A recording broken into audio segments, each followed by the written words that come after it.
It was a typical evening at La Bellevue, the high-end restaurant in the heart of the city, its upscale atmosphere and celebrity clientele.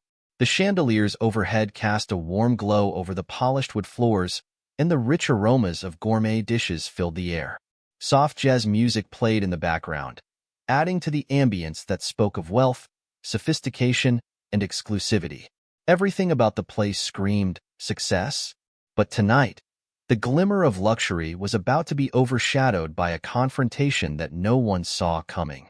Greg Turner, the restaurant's owner, stood at the host desk, his eyes scanning the room with an air of superiority.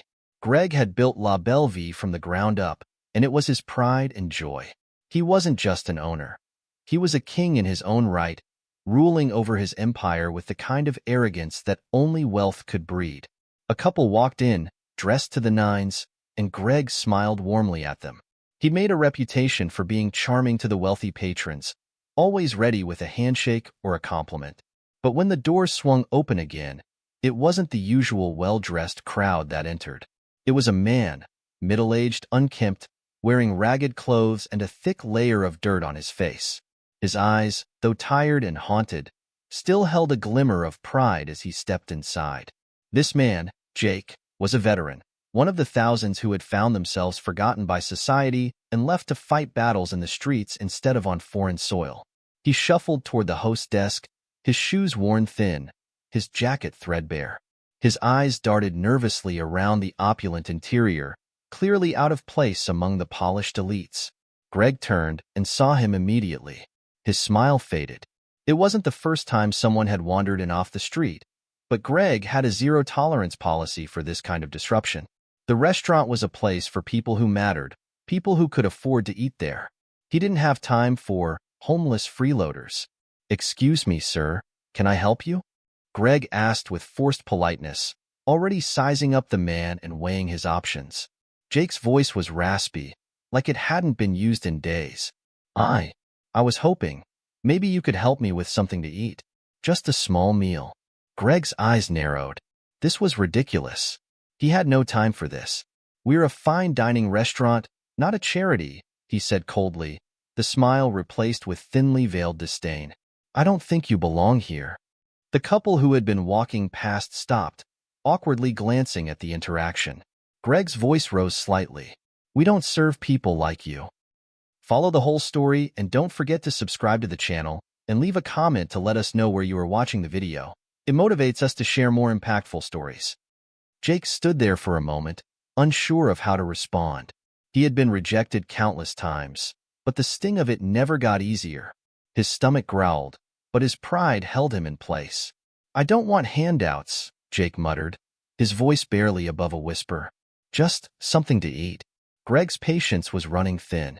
He couldn't stand the idea of someone like Jake, someone dirty, disheveled, tainting his establishment. He stepped closer to Jake, his tone becoming more biting. "You think you can just waltz in here and expect a free meal? You don't deserve to be here. People like you're just a nuisance. Get out." He gestured toward the door, dismissing Jake as if he were nothing more than an irritant. Jake felt the sting of Greg's words like a slap across the face.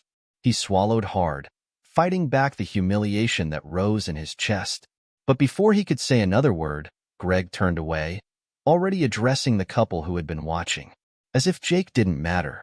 The air felt heavy with tension as Jake stood there for a moment, his pride and pain warring inside him. Finally, he turned and walked toward the door. As he did, the silence in the restaurant was palpable. No one said a word, but all eyes followed him as he left. And that's when it happened. From a quiet booth in the back corner, a figure had been watching the scene unfold. Jason Statham, known to the world for his roles in action-packed thrillers, had been dining alone that evening, his meal accompanied by a book and the occasional glass of wine. He wasn't here for the pomp or the glamour. He was just looking for some peace and quiet. But the scene before him had caught his attention. He had seen men like Greg before, people who had risen to the top only to forget where they came from, people who used their power to crush others. And he had no tolerance for that kind of arrogance. As Jake left the restaurant, Jason's steely eyes narrowed, a quiet storm brewing behind them. This wasn't right. What had just happened? He was no stranger to injustice, to seeing the world treat people like Jake as invisible. But something about this, it pissed him off more than usual. Jason wasn't the kind of man to ignore wrongdoings, especially when it involved someone who couldn't defend themselves. His instincts kicked in, and the decision was made before he even knew it. He wasn't just going to sit idly by. Greg Turner had made a mistake, and Jason was going to make sure he knew it. Jason watched the restaurant owner as he continued to serve the remaining patrons, blissfully unaware of the eyes that were now fixed on him. Jason stood up from his booth and made his way toward Greg, his presence commanding attention. Greg looked up, his polite smile in place, but it faltered when he saw the figure standing before him. Jason's voice was calm, but carried a weight of authority. "You know, what you just did back there wasn't right. What you said to that man, it was wrong." Greg's brow furrowed. He wasn't sure who this man was, but he didn't like being called out in front of his customers. "Excuse me?" Greg said, his voice dripping with condescension. "I'm the owner here. I have every right to do what I want." Jason's eyes hardened. "Not when it comes to treating people like that. You don't own this place, you just run it. And you don't get to treat anyone like they're less than human, no matter how much money they have in their pockets." Greg chuckled, trying to brush off the confrontation. "I don't know who you think you are, but I think you've forgotten what it means to have respect," Jason interrupted, his tone unyielding. And with that, Greg Turner's world began to shift. Little did he know, the man standing in front of him wasn't just any patron. Jason Statham didn't just act in movies.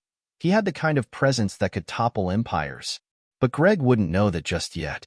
For now, the only thing that mattered was the moment of reckoning that had just begun.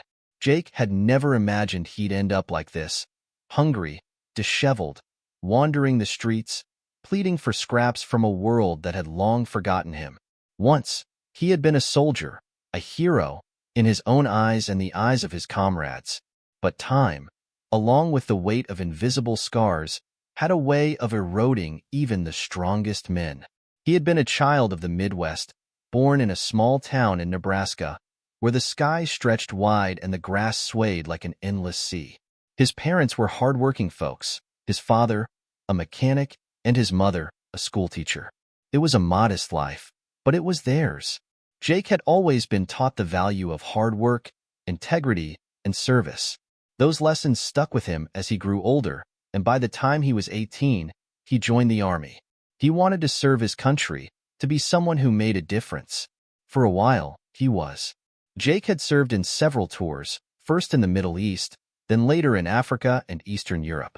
His unit had seen combat, and although he wasn't one to brag about the medals and accolades he received, he'd worn them with pride. The army had given him purpose, discipline, and camaraderie. He'd been part of something bigger than himself, but war had a way of taking more than it gave.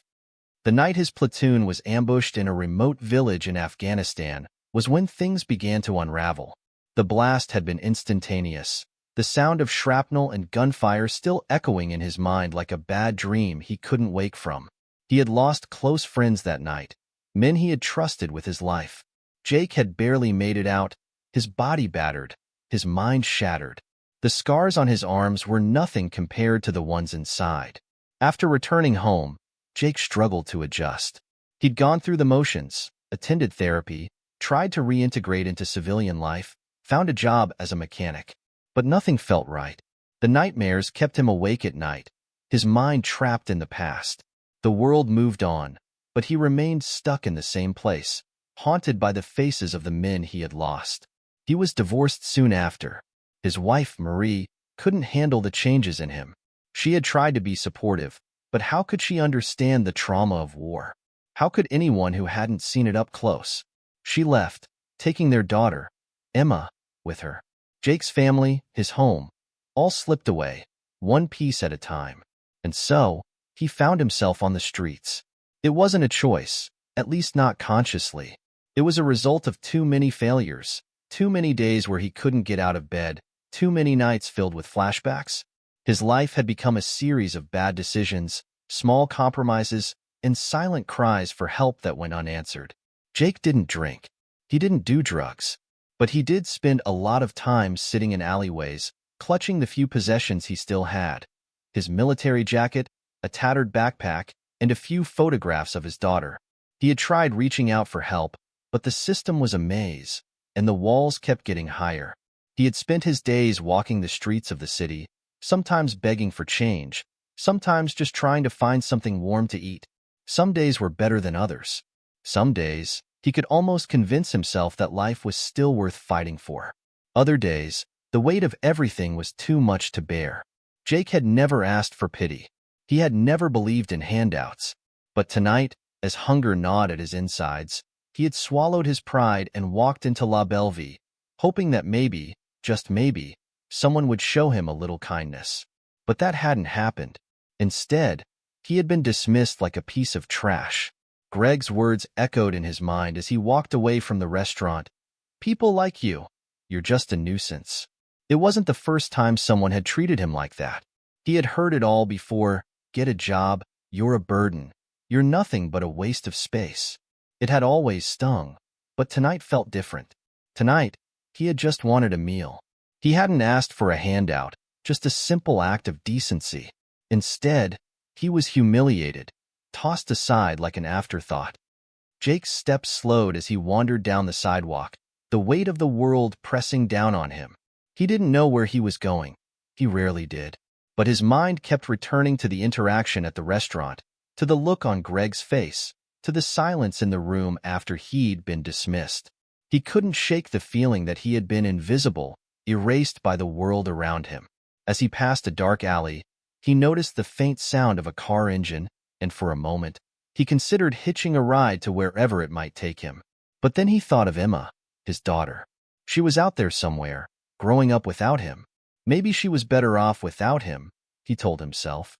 She deserved a father who could be there for her, not a broken man who couldn't even take care of himself. Jake pulled his jacket tighter around his shoulders as a cold gust of wind hit him. The night felt even darker now. But before he could take another step, he heard footsteps behind him. Jason Statham had been quietly watching the whole exchange, hidden in the shadows of the restaurant's vestibule. He had never been one for interference, not in matters like this, but something about what he had witnessed unsettled him. The way Greg had treated Jake, dismissive, cruel, struck a chord. It was a reminder of everything he had ever fought against: injustice, prejudice, and the casual cruelty that sometimes lurked in the world. Jason wasn't just a well-known actor. He had grown up in London, in neighborhoods where people didn't have the luxury of turning a blind eye. He had seen firsthand how power and wealth could corrupt, how easily people could be trampled on by the system. He had learned, from an early age, that you didn't just stand by when things weren't right. You did something about it. He wasn't about to let Jake walk away from this encounter unnoticed. Jason pushed open the restaurant door and followed Jake down the street, his steps steady and deliberate. He wasn't sure what he was going to do, but he knew he couldn't let this man be left to fade into the shadows. There was a chance, a small one, that he could make a difference. It was more than just about the injustice he'd witnessed. It was about showing Jake that he wasn't invisible. When he finally caught up to Jake, he slowed his pace and cleared his throat. "Hey," Jason said, his voice low but firm. Jake turned around, startled. His face was weary, guarded. But when he saw who had spoken, he froze. For a split second, his mind couldn't quite process what was happening. This wasn't just some passerby.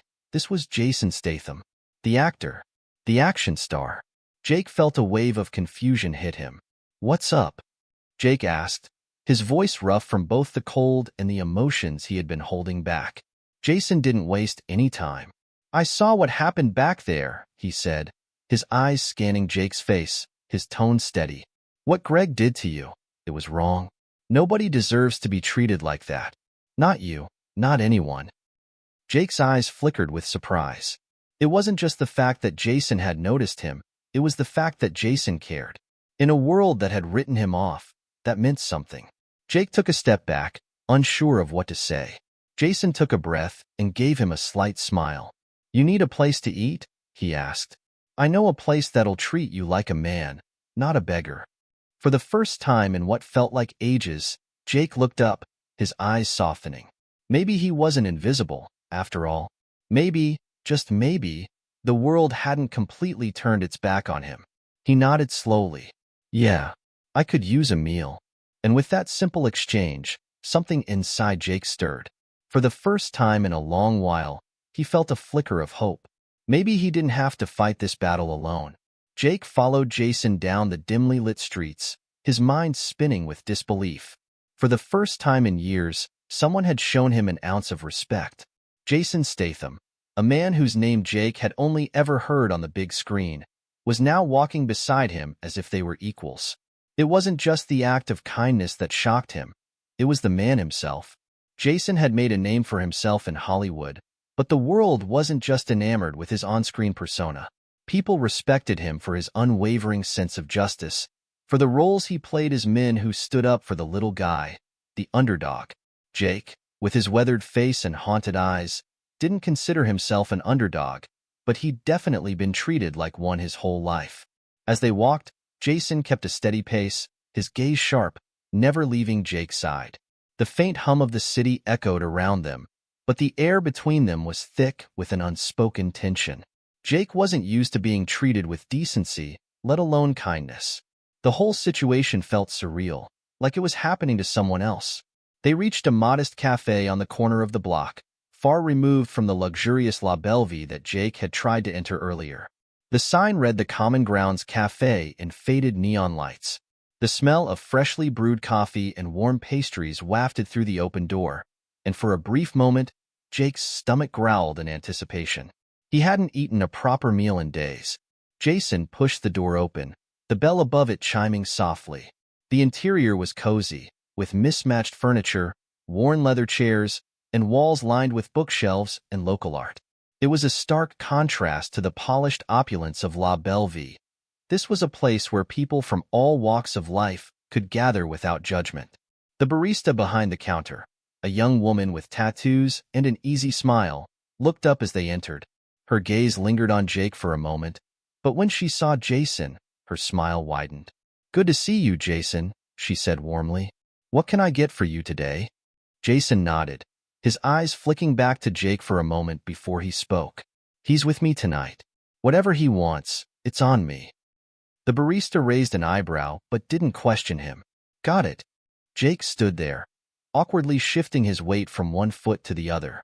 He hadn't been in a cafe in ages, let alone one like this. The atmosphere was inviting, almost calming, but he couldn't shake the feeling that he didn't belong here.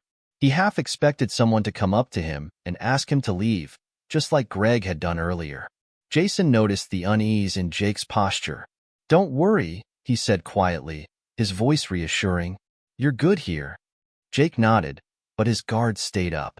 It wasn't that he didn't trust Jason. There was something about the man that felt real, genuine. But Jake had learned the hard way not to trust too easily. People often gave with one hand and took away with the other. He had learned that lesson in spades. The barista handed Jake a menu, and Jason stepped aside, giving him space. Jake hesitated before scanning the options, unsure of what to choose. His eyes landed on a simple breakfast plate: scrambled eggs, bacon, toast, and a cup of coffee. He didn't need anything fancy. He just needed food. "Just the breakfast plate," Jake said quietly, his voice hoarse. He felt a slight sting of pride.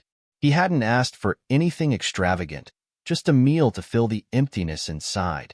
Jason gave him a small, approving nod. "I'll have the same," he added, not taking his eyes off Jake. Once they had placed their order, they found a small booth by the window. The soft hum of conversation filled the room, but the silence between Jake and Jason remained. Jake picked at the edge of his sleeve, unsure of what to say. He had never been good at conversation, especially not with someone like Jason Statham. But something about the man made him feel like he wasn't completely out of place. Finally, after a long pause, Jason spoke. "So, tell me a little about yourself, Jake. How did you end up in that situation outside La Bellevue?" Jake's fingers tightened around his cup. He hadn't planned to talk about it, but the question hung in the air, and something about the sincerity in Jason's voice made him feel like he could finally open up. "It's a long story," Jake muttered, his gaze drifting to the window. Outside, the city lights twinkled in the distance, but inside the cafe, everything felt strangely peaceful. "I was in the military for a while. Went overseas. Came back, Not the same. Lost my wife, lost my daughter, lost my job. It's like everything just slipped away. People, they don't want to deal with guys like me. So I ended up here, just trying to survive. Jason didn't interrupt, letting Jake speak at his own pace. He had seen many veterans like Jake, men and women who had sacrificed so much, only to return home and find that the country they had fought for didn't have much left for them. It was a story Jason had heard too many times, and it gnawed at him in ways he couldn't fully explain. "You didn't deserve that," Jason finally said, his voice low but firm. "What happened at that restaurant? Nobody deserves to be treated like that. Especially not someone who served this country." Jake's eyes flicked to Jason, surprised by the empathy in his voice. For a moment, he didn't know how to respond.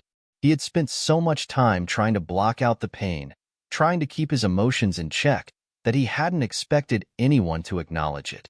"I've heard it before," Jake said quietly. "People like me don't matter. We're just a burden, something to ignore until we go away." He paused, swallowing hard. "I don't know what else to do. I don't know how to fix this." Jason leaned back in his seat, his expression thoughtful. "I know it feels like that sometimes, like you're invisible, like you don't matter. But I'm here to tell you, that's not true. You matter. Your life, your story, it matters." The weight of Jason's words hung in the air, and Jake found himself staring down at his coffee, feeling an unfamiliar warmth in his chest. It had been so long since anyone had spoken to him like that, so long since he had felt seen. Before Jake could respond, the barista brought over their food, breaking the moment of tension. Jake took his plate, grateful for the warm meal in front of him. As he dug in, the silence between the two men wasn't uncomfortable anymore. They ate slowly, the clinking of silverware against plates the only sound in the booth. But beneath the surface, the conflict was brewing. Jake had already begun to see the cracks in his life, cracks that Greg Turner had magnified with his cruelty. But the larger conflict lay ahead. Jason knew it, and Jake knew it too. There was something far more dangerous than hunger lurking inside Jake, an anger that had been buried for too long. And sooner or later, that anger would have to come to the surface. But for now, as they sat in that small cafe, with the warmth of the food and the calm of the moment, it felt like maybe, just maybe, there was hope. But hope could only take them so far. The real fight, the one that would determine Jake's future, was just beginning. And Greg Turner, the smug restaurant owner who had humiliated him, was about to realize that his world wasn't as untouchable as he thought.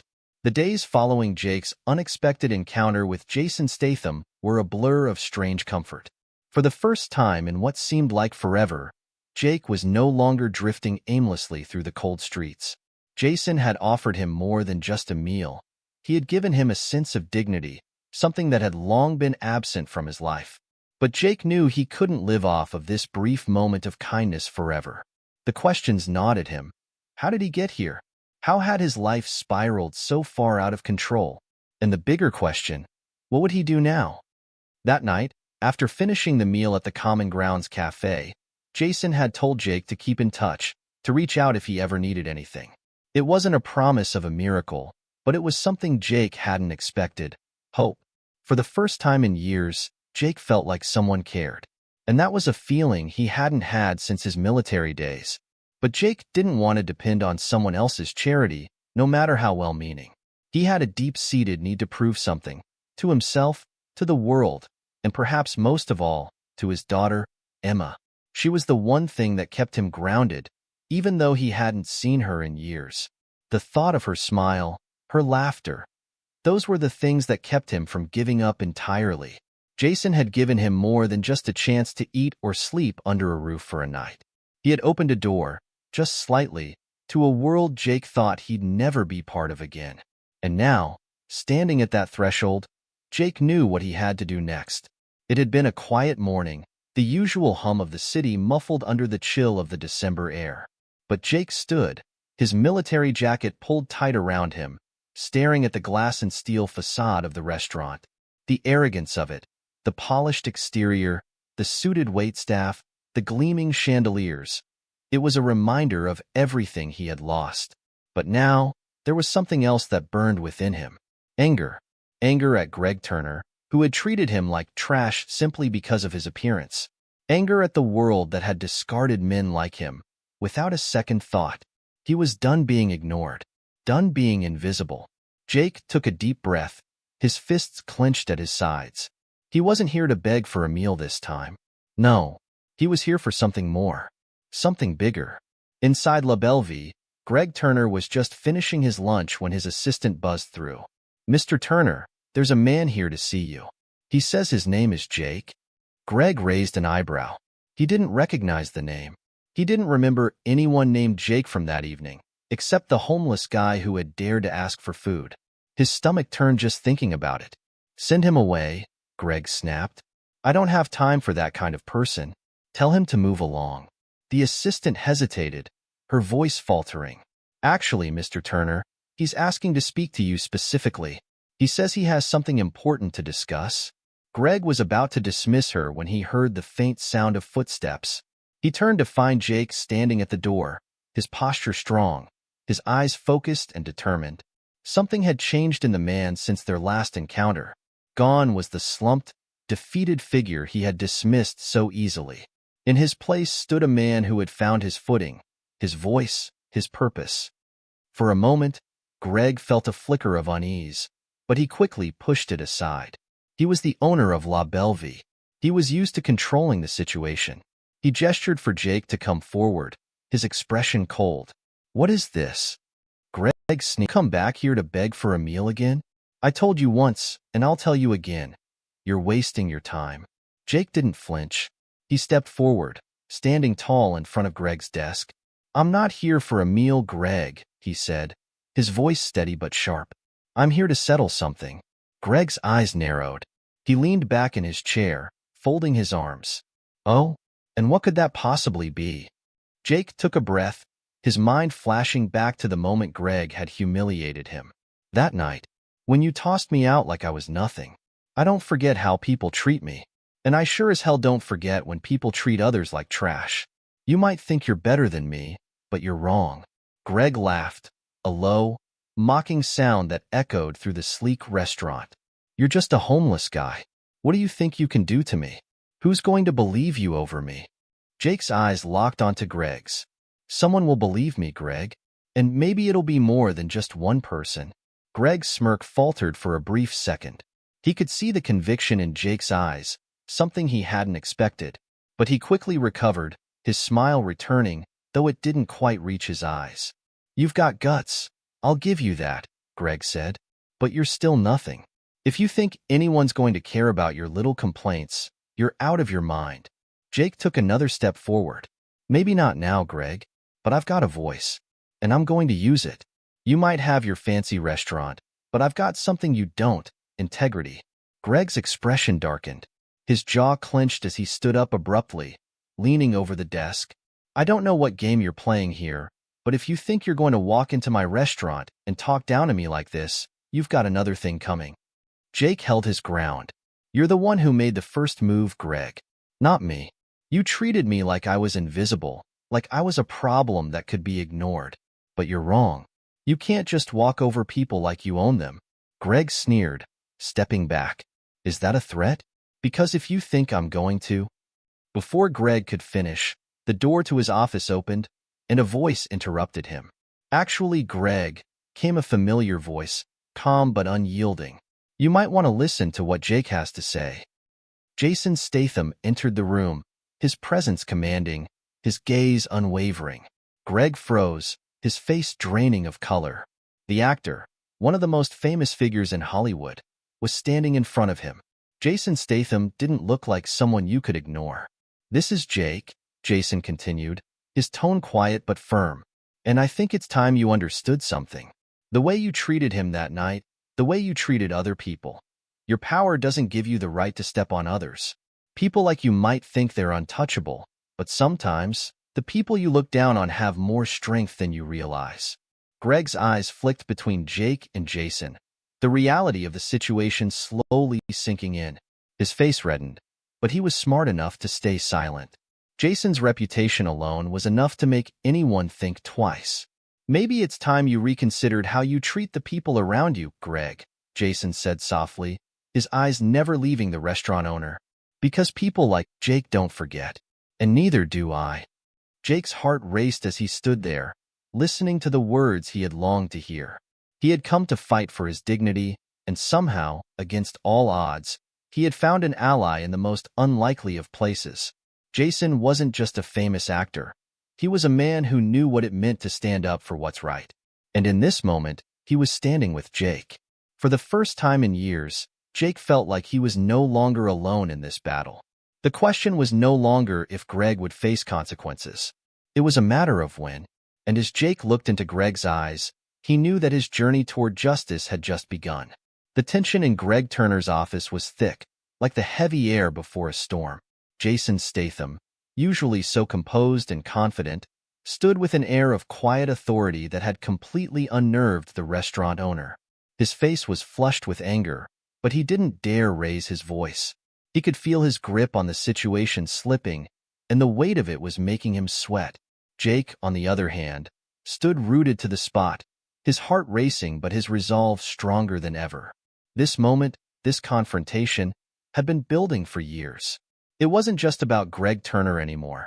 It was about every person who had ever been treated like less than human, every man and woman who had been cast aside and forgotten.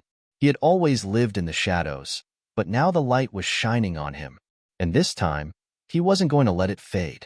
Jason spoke again, his voice calm, measured. I think you should take a long, hard look at how you treat people, Greg. You think you're above the consequences of your actions, but you're wrong. You're not. Not anymore. Greg's fingers tightened into fists on his desk, and for a brief moment, Jake saw something flicker in his eyes. Fear? Regret? No, Greg was too proud, too arrogant for that. But the realization was starting to settle in. This was no longer just a homeless man standing before him. This was someone who had power, someone who had friends who would fight for him. Jason Statham had just made sure of that. I'm not here to ruin your life, Greg, Jake said, his voice low but firm. But I am here to make sure people know the truth about what you did. You humiliated me, tried to crush me without a second thought. And if I have to take this to the media, to the police, to whoever will listen, I will. And I'll make sure the world knows exactly what kind of man you really are. Greg's face twisted in disbelief. You think you can take me down with your little complaints? I built this place from the ground up. I've been in business for decades. You're nothing. Jake stood taller now, his chest puffed with the weight of his words. You're right, Greg. I'm nothing. But I'm not the one who's afraid. You are. Jason watched the exchange, his expression a mix of quiet satisfaction and quiet caution. He wasn't sure how far Jake was willing to go in this battle, but there was something powerful in the way Jake stood his ground. The vulnerability that had once defined him was now replaced by strength, a strength born not just from anger, but from a newfound purpose. Greg stood there for a long moment, his lips pressed into a thin line, before his posture shifted. He crossed his arms, taking a deep breath as if he were trying to hold onto the last shred of control. You can do whatever you want, Jake. But know this, I'll fight back. I always do. Jason took a step forward, his presence a solid wall beside Jake. We'll see, Greg. We'll see just how far you're willing to push this. Greg stared at the two of them, and in that instant, Jake knew. This was just the beginning. Jake had expected to feel victorious, but instead, a quiet anxiety settled in. Greg's threats echoed in his mind.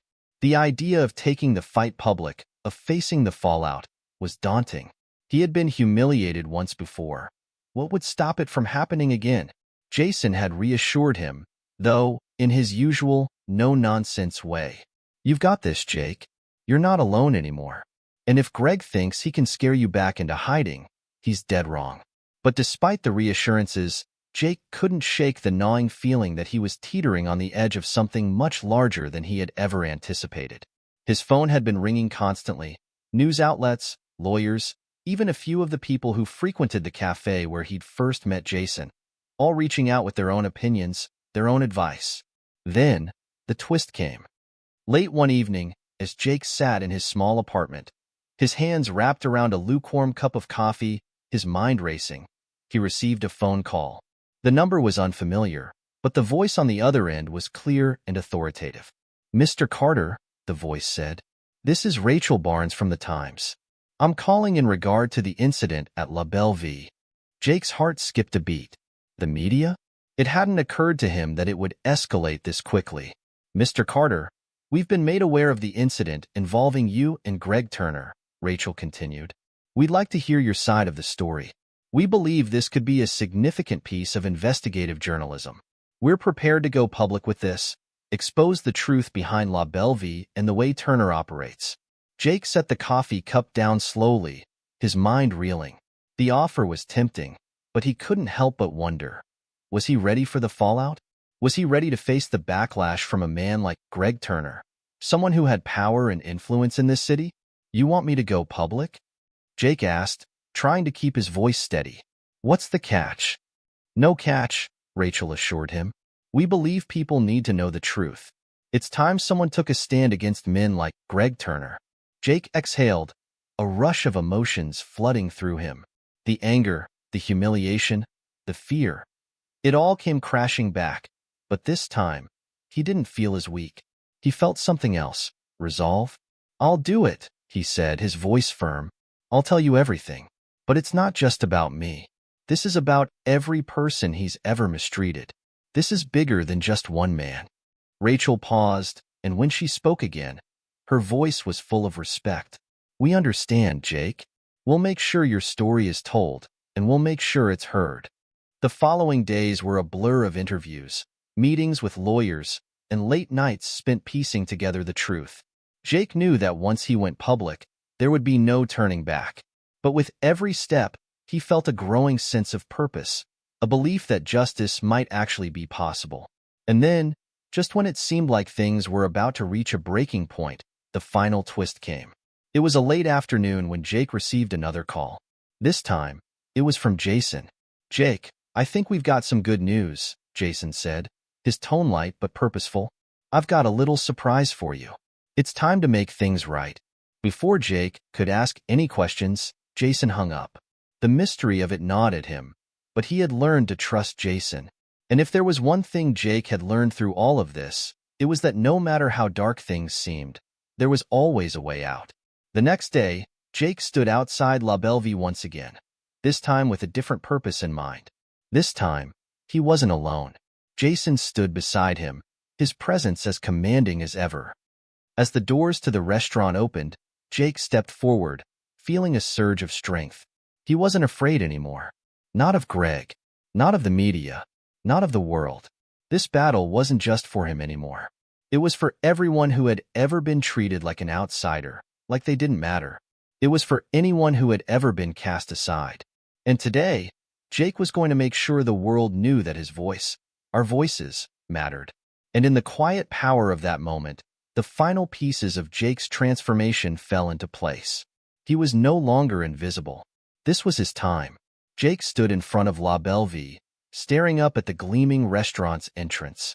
The midday sunlight reflected off the polished glass windows, making the entire establishment look more like a fortress than a place of business. Inside, Greg Turner's empire had stood unchallenged for years, a shining example of success built on the backs of others. But today, something had changed. Today, Jake wasn't the man he had been when he first stumbled in off the streets. Today, he wasn't the broken veteran searching for a scrap of dignity. He wasn't the invisible man Greg Turner had thought he could push around. Today, Jake was standing on the other side of that invisible line, one that separated the powerless from the powerful, the silenced from the heard. Jason stood beside him, silent but solid. His presence was a reminder of how far Jake had come, not just in the last few days, but in the last few years. It wasn't just the promise of justice that pushed Jake forward, but the realization that he was no longer fighting alone. Jason placed a hand on Jake's shoulder. "You've come a long way, mate. No matter what happens today, you've already won." Jake nodded but said nothing. He wasn't sure if he believed it yet, but something in his chest, deep down, beneath all the fear and anger, told him that Jason was right. No matter the outcome, he had already taken back something more important than any public victory: his self-respect. The door to La Bellevue opened before Jake could even step forward, and Greg Turner's assistant appeared. "Mr. Carter," she said with a slight tremor in her voice, "Mr. Turner is expecting you." Jake swallowed hard, his pulse quickening. He wasn't afraid, but the moment felt surreal, like something that had been building for years was about to come to a head. He stepped inside, his boots clicking against the polished floor as he made his way into the restaurant. The space was grand. High ceilings, sparkling chandeliers, and expensive artwork on the walls. But the extravagance didn't faze him anymore. For the first time, he saw it for what it was, an illusion built on the exploitation of people like him. They walked through the lavish dining room, the hushed voices of the customers barely audible over the soft music playing in the background. Jake's focus was narrow. He had only one destination in mind: Greg Turner's office. Greg was waiting for them behind his massive, cherrywood desk, his fingers steepled in front of him. His expression was unreadable, but Jake could see the flicker of tension in his eyes. He hadn't expected things to go this far. "Jake," Greg said, his voice smooth but tight, "you've really outdone yourself this time, haven't you?" Jake stood in front of the desk, taking in Greg's tone. It was still arrogant, but there was something different about it now. A hint of vulnerability, a realization that he wasn't as untouchable as he had once believed. "I didn't come here to play games, Greg," Jake said, his voice calm but steady. "You humiliated me. You thought you could treat me like trash, and that I'd just fade away. Well, I'm not going anywhere." Greg's jaw tightened, but he said nothing. He was trapped now, his reputation on the line, his empire at risk. Jake glanced over at Jason, who was standing off to the side, arms crossed but silent. Jason hadn't spoken much since they arrived, but he didn't need to. His presence was enough. "I'm not doing this for revenge, Greg," Jake continued, his voice growing stronger with each word. "I'm doing this for everyone who's ever been treated like they don't matter. Everyone you've walked over in your rise to the top. I'm here to make sure the world knows exactly who you are." Greg's eyes narrowed, but Jake could see the cracks beginning to show. "You think the media is going to save you?" he sneered. "You think a few headlines are going to make a difference? I've been through worse than this." Jake took a step forward, closing the gap between them. "It's not about the headlines, Greg. It's about people like you thinking they can get away with anything. But this isn't just about me anymore. This is about changing things for everyone who's ever been discarded." Greg's expression faltered for just a moment, but it was enough for Jake to see that the weight of the situation had finally begun to settle in. The door to Greg's office opened suddenly, and Rachel Barnes, the reporter from the Times, stepped inside. She was flanked by a camera crew, who immediately began setting up their equipment. "Mr. Turner," Rachel said coolly, "we're here to talk to you about the allegations brought against you by Mr. Carter. We'll be recording this conversation for public release." Greg's face drained of color. The carefully curated facade he had spent years building was crumbling before his eyes. He opened his mouth to protest, but the words seemed to get caught in his throat. Jason stepped forward, his voice quiet but firm. "You've got a choice here, Greg. You can play this the way you always have, arrogant, dismissive, like nothing matters, or you can start owning up to your actions. The world's watching now." Rachel's camera crew had already begun recording, and the pressure in the room was palpable. Jake watched Greg, his heart pounding in his chest. He had done it. He had stepped up. He wasn't the man he had been before. This was the moment. Greg's gaze flicked between Jake, Rachel, and the crew. For a long, agonizing moment, no one said anything. Then, finally, Greg let out a long breath, his shoulders sagging. "Fine," he muttered. "You want to make this public? Go ahead. But it won't matter. I'll weather the storm, like I always do." Jake didn't flinch. "We'll see about that." The interview went on, with Rachel asking Greg tough questions about his treatment of employees, his business practices, and the incident involving Jake. For the first time, Greg was forced to confront the consequences of his actions. His arrogance was slowly stripped away as the camera rolled, his carefully crafted persona cracking under the pressure. Jake stood there, watching as the world was finally allowed to see Greg Turner for who he really was. For years, he had lived in the shadows, afraid to speak out, afraid to be heard. But today, he was reclaiming his dignity, and with every word, every breath, he felt stronger. The world was about to change, and Jake was ready for whatever came next. Later that evening, Jake sat alone in his apartment, the phone buzzing on the table beside him. He hadn't heard from Greg since the interview, but he knew that the storm was just beginning. The media would tear into Greg's story, dissecting every word, every detail. But Jake wasn't worried anymore. He had done what he needed to do, and he had done it for all the people who had been discarded, who had been ignored, and who had been made to feel small. This wasn't just about one man. It was about changing the way the world saw those who had been left behind. The phone buzzed again, and this time, Jake picked it up. It was Rachel. "Jake," she said, her voice full of excitement. "The story's already breaking. We've got people calling in, wanting to know more. This is going to go viral." Jake smiled, the weight of the day finally lifting from his shoulders. For the first time in years, he felt like he was on the right side of history. And for the first time in a long time, he allowed himself to believe that maybe, just maybe, he was exactly where he was supposed to be. As the final chapter of Jake's journey began to unfold, he turned back to face the camera, his eyes steady, his voice calm. If you've been through something like this, if you've ever felt like you were invisible, like no one cared, I want you to know something. You matter. You deserve respect. And sometimes, standing up and speaking your truth is the most powerful thing you can do. Jake paused for a moment, looking directly at the camera, speaking not just to the audience, but to himself, to everyone who had ever felt small or overlooked. "Change starts with you," he said. "So don't be afraid to take that first step. The world might not always listen right away, but it will eventually. And when it does, you'll know that you're stronger than you ever thought possible." The days following the public release of Jake's story were nothing short of chaotic. Media outlets picked up the story faster than he had anticipated, and the world was suddenly aware of what had happened at La Bellevue. It wasn't just a story about a homeless man taking on a restaurant mogul. It became a symbol of resilience, of standing up against systemic injustice. And, perhaps most surprisingly, it became a story of redemption. Jake had always thought of himself as an afterthought in the world, a man defined by his past, by his mistakes, and by the world's refusal to see him as anything more than a broken soldier. But now, people were reaching out to him, not out of pity, but with admiration. Supporters flooded social media, sharing his story and tagging him in posts. Strangers sent messages of encouragement, telling him how his actions had inspired them to stand up for themselves, to demand respect from others. One afternoon, as Jake sat at the small kitchen table in his apartment, scrolling through the messages on his phone, he received a notification that took his breath away. The New York Times wanted to feature him in an exclusive interview. The request felt surreal. Just a few weeks ago, Jake had been living on the streets, barely able to scrape by.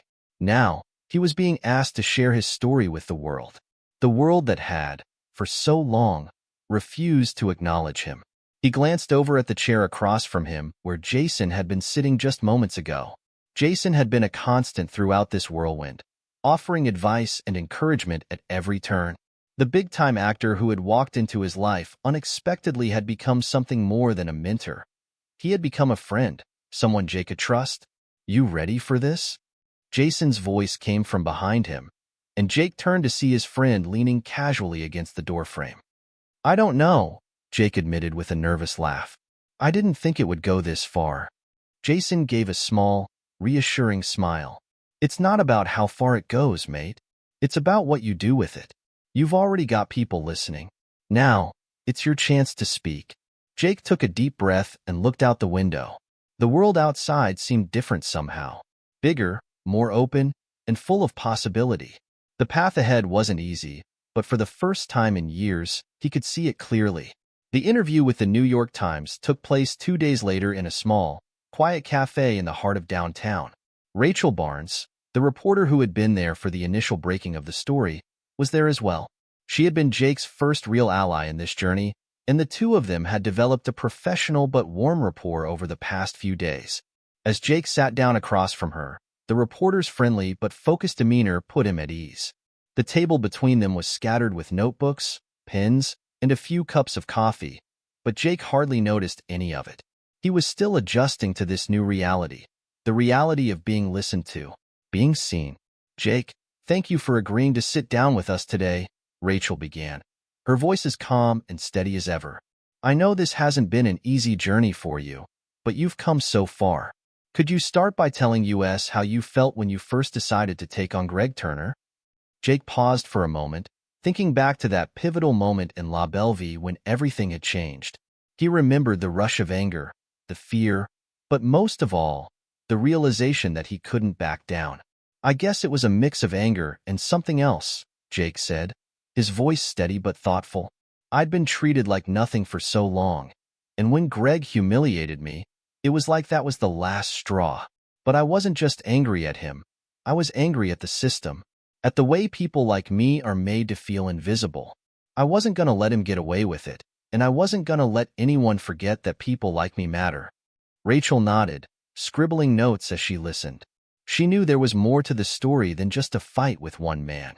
She could see it in Jake's eyes, the way he had gone from being a victim of circumstance to someone who had found his voice. "I think what struck people most about your story was that you didn't just walk away when Greg humiliated you," Rachel said. "You stood up, you fought back, and you made sure your voice was heard. What did that feel like?" Jake smiled slightly, his eyes distant as he recalled the moments when he first stood up to Greg. "It felt freeing," he said quietly, "like I was no longer just going to let life happen to me. I could control my own story. And for the first time in a long time, I felt like I wasn't alone." Rachel leaned forward slightly, her voice softening. "And now, you have the world's attention. What's next for you, Jake?"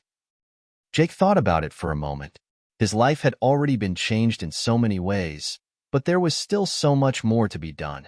He wasn't done yet, not by a long shot.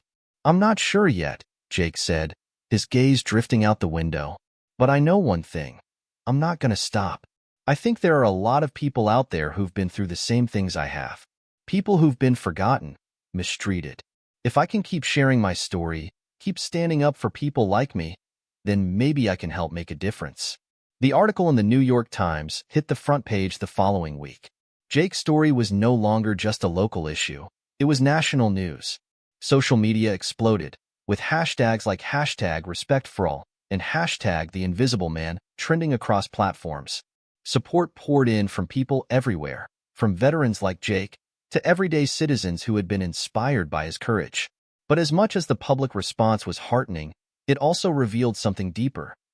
There was a profound need for change, a need for more stories like Jake's to be told. The injustices people faced were not isolated incidents. They were systemic. And Jake had, unwittingly, become the face of a movement that was just beginning to grow. Jason, ever the quiet supporter, had been with him every step of the way, attending interviews, offering advice, and providing an unwavering source of strength.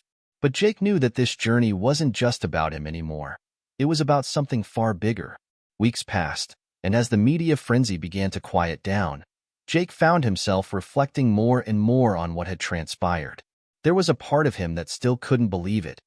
He, a homeless veteran, had taken on one of the most powerful men in the city, and not only had he survived the battle, but he had won. He thought about the days when he had walked the streets, invisible to everyone around him. He thought about how easy it would have been to stay in the shadows, to let the world forget him. But that wasn't the choice he made. Now, he had a voice, and he was determined to use it. As the sun set that evening, casting a warm glow over the city, Jake stood at the edge of a busy street corner, looking out at the world that had once felt so distant. The path ahead was uncertain, but it was his to walk. And this time, he was ready.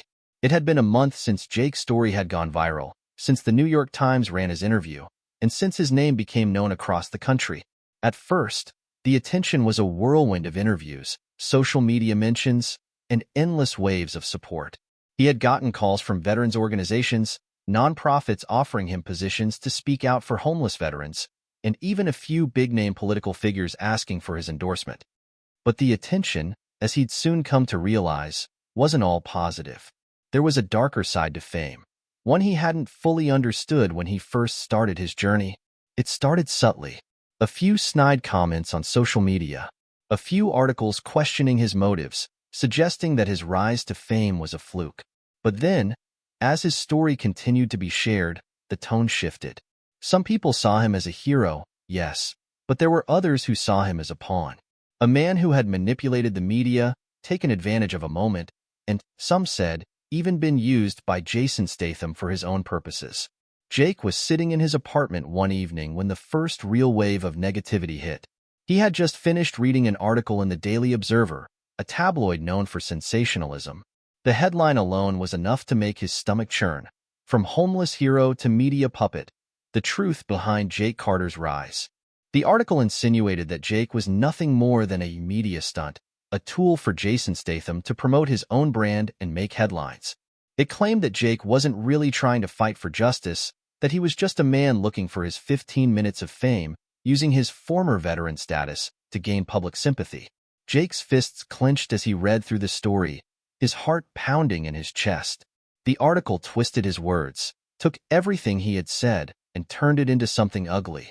He had known that not everyone would be on his side, but this felt like a betrayal. As if the fight wasn't hard enough, now he was being forced to defend his own truth.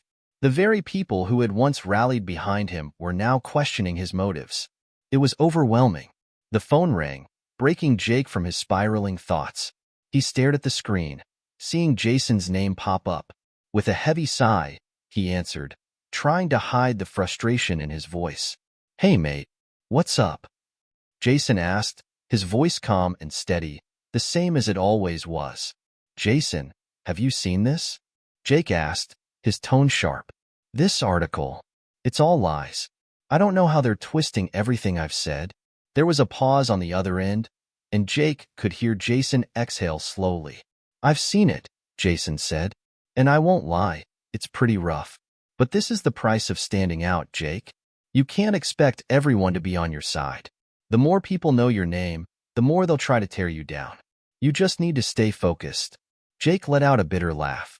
"Stay focused? How am I supposed to do that when everyone's calling me a fraud?" Jason's voice softened, the familiarity of their conversations settling in. "I get it. It's hard. But you have something a lot of people don't. The truth. And when people see the truth, they'll eventually see through the lies. Trust me on that." Jake didn't know if he believed it, but something in Jason's words stuck with him. "The truth," Jake muttered. He'd spent so many years hiding from it. But now that he had finally spoken out, now that he had the world listening, was it really the truth they wanted to hear? Or was it just the story they had created for him? The following week was a blur.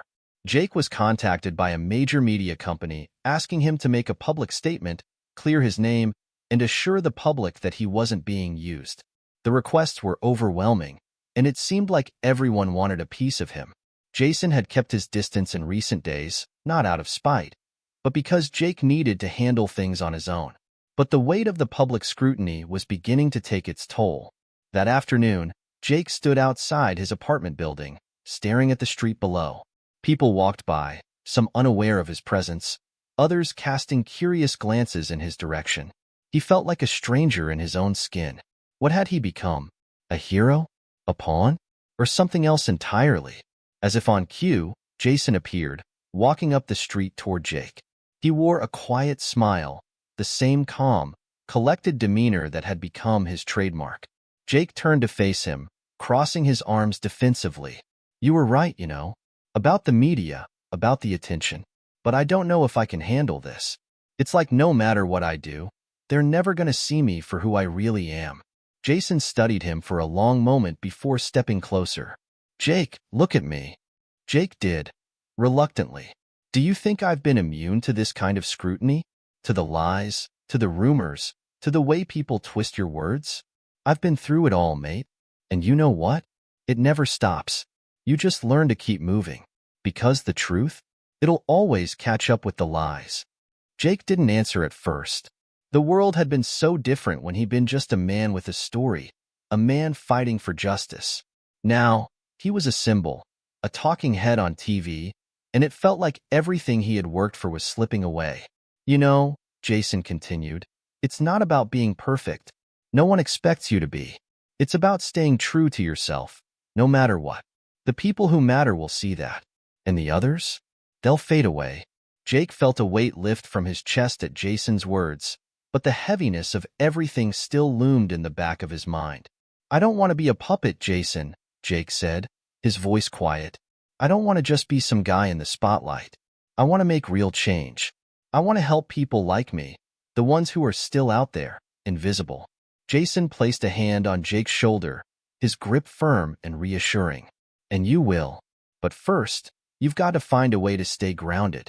The spotlight doesn't change who you are. It just makes the world pay attention. What you do with it is up to you.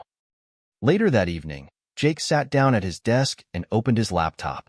It felt strange, writing about himself, his life, the choices he had made, but he knew it was time. Time to reclaim his story, time to show people that he wasn't just the headline they had created. He typed, slowly at first, then with more conviction.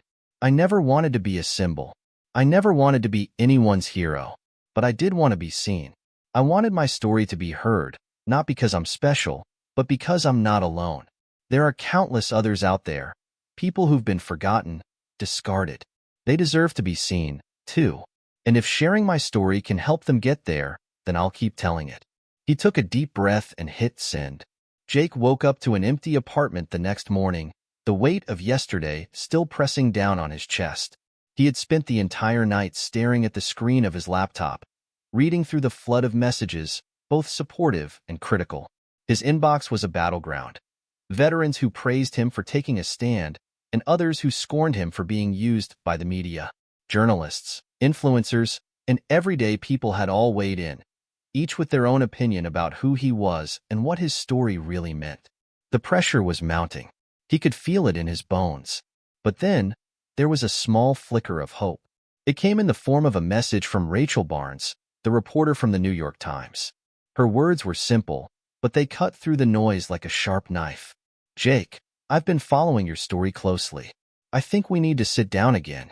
There's more to this story than what's been told. Let's talk about the next steps.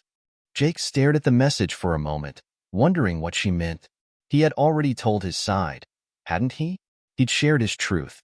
What more was there to say? But something inside him clicked. Maybe it wasn't about just sharing his past anymore. Maybe it was about taking control of his future, about making sure his voice didn't get lost in the media circus. He quickly typed back, let's meet. When and where?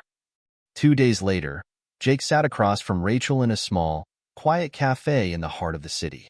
She was a few minutes late, but Jake didn't mind. He was still processing everything, still trying to figure out where he stood in this new world of fame, scrutiny, and expectations. Rachel finally arrived, looking as professional as ever in a sharp jacket and dark jeans. She smiled warmly as she slid into the seat across from him.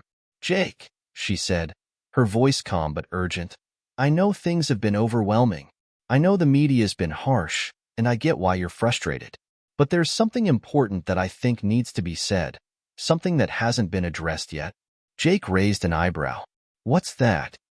Rachel leaned forward, her expression serious. You've been trying to tell your story, Jake, but there's a bigger narrative at play here. The way people see you, the way they judge you, it's not just about your fight with Greg Turner. It's about the system that allowed someone like him to treat you, and people like you, the way he did. It's about the larger issue of homelessness, of veterans being forgotten, of inequality in this country. That's the story that's really been overlooked. Jake sat back, the weight of her words hitting him all at once. He had spent so much time trying to prove himself to the public, trying to be seen as someone who mattered.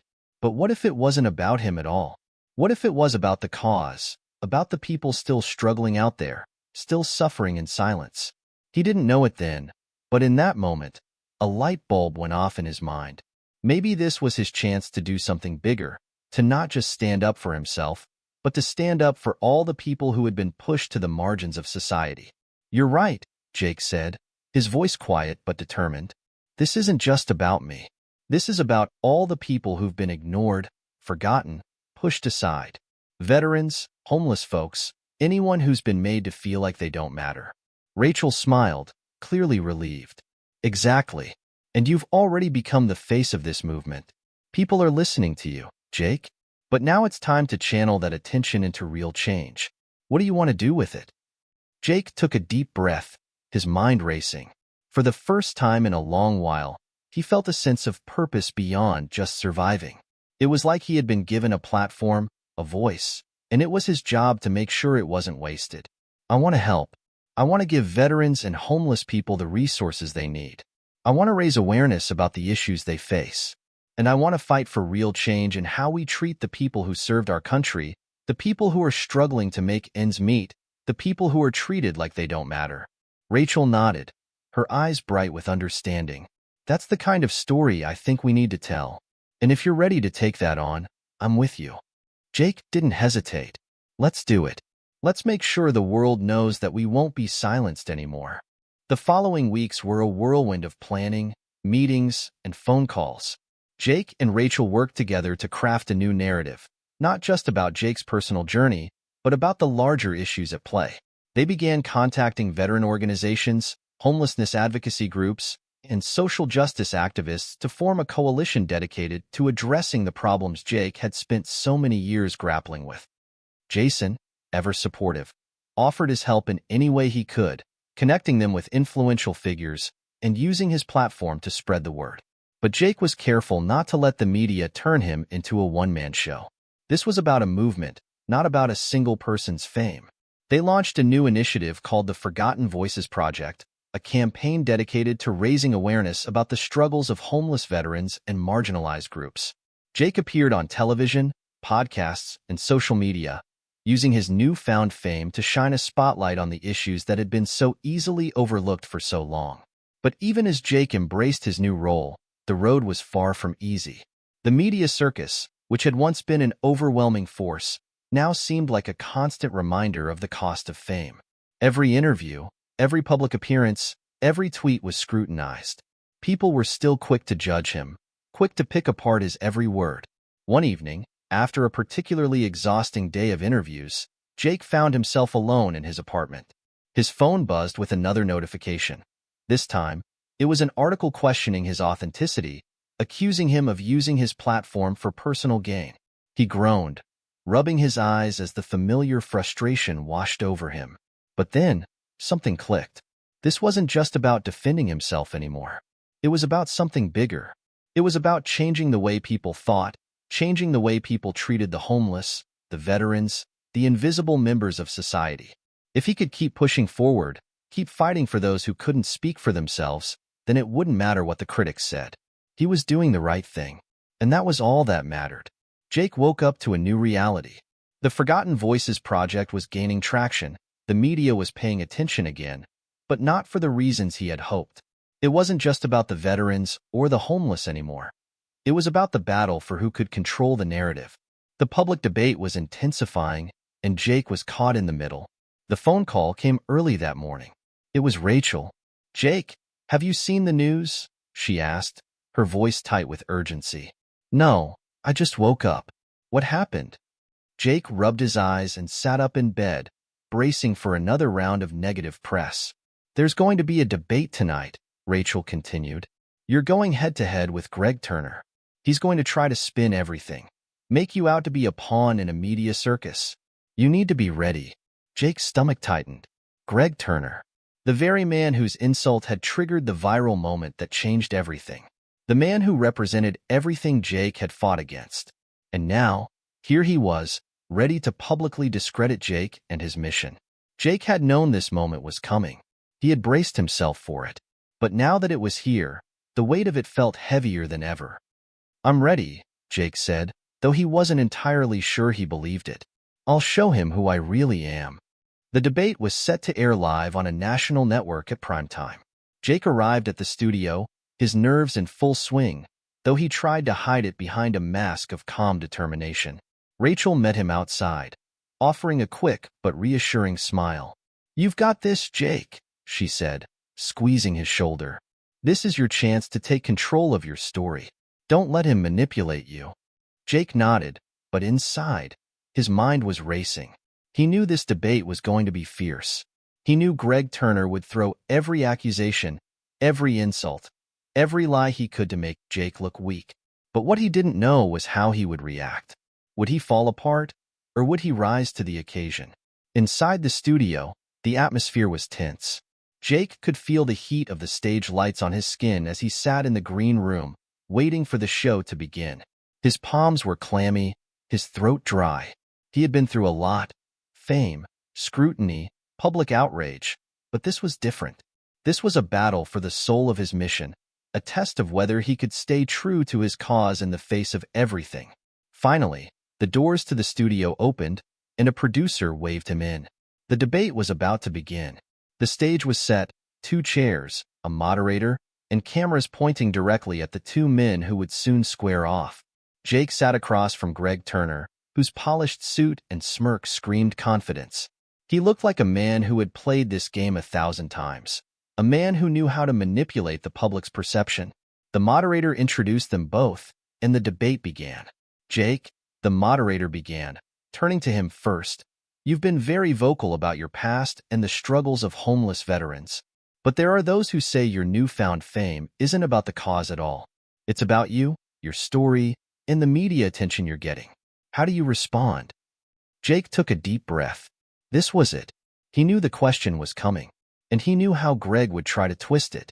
I respond by saying that I don't want to be famous, Jake said, his voice steady. I never wanted any of this, but I was given a platform, and with that platform comes a responsibility. I can't stand by and watch while people, veterans, the homeless, are ignored, overlooked, pushed to the side. My story is just one of many. I'm not trying to make this about me. I'm trying to make it about the people who have no voice. Greg smirked, leaning forward. But Jake, that's not what the media has turned you into. You've become a symbol, a pawn. The only reason people care about you is because of your story.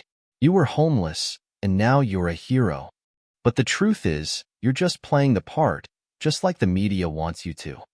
Jake's pulse quickened, but he held his ground. He wasn't going to let Greg turn this into a character assassination. That's exactly what I'm trying to change, Jake shot back. I'm not a hero.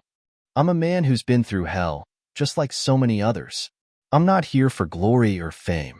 I'm here because I know what it's like to be invisible. I know what it's like to feel like nobody cares. And that's why I'm speaking up now.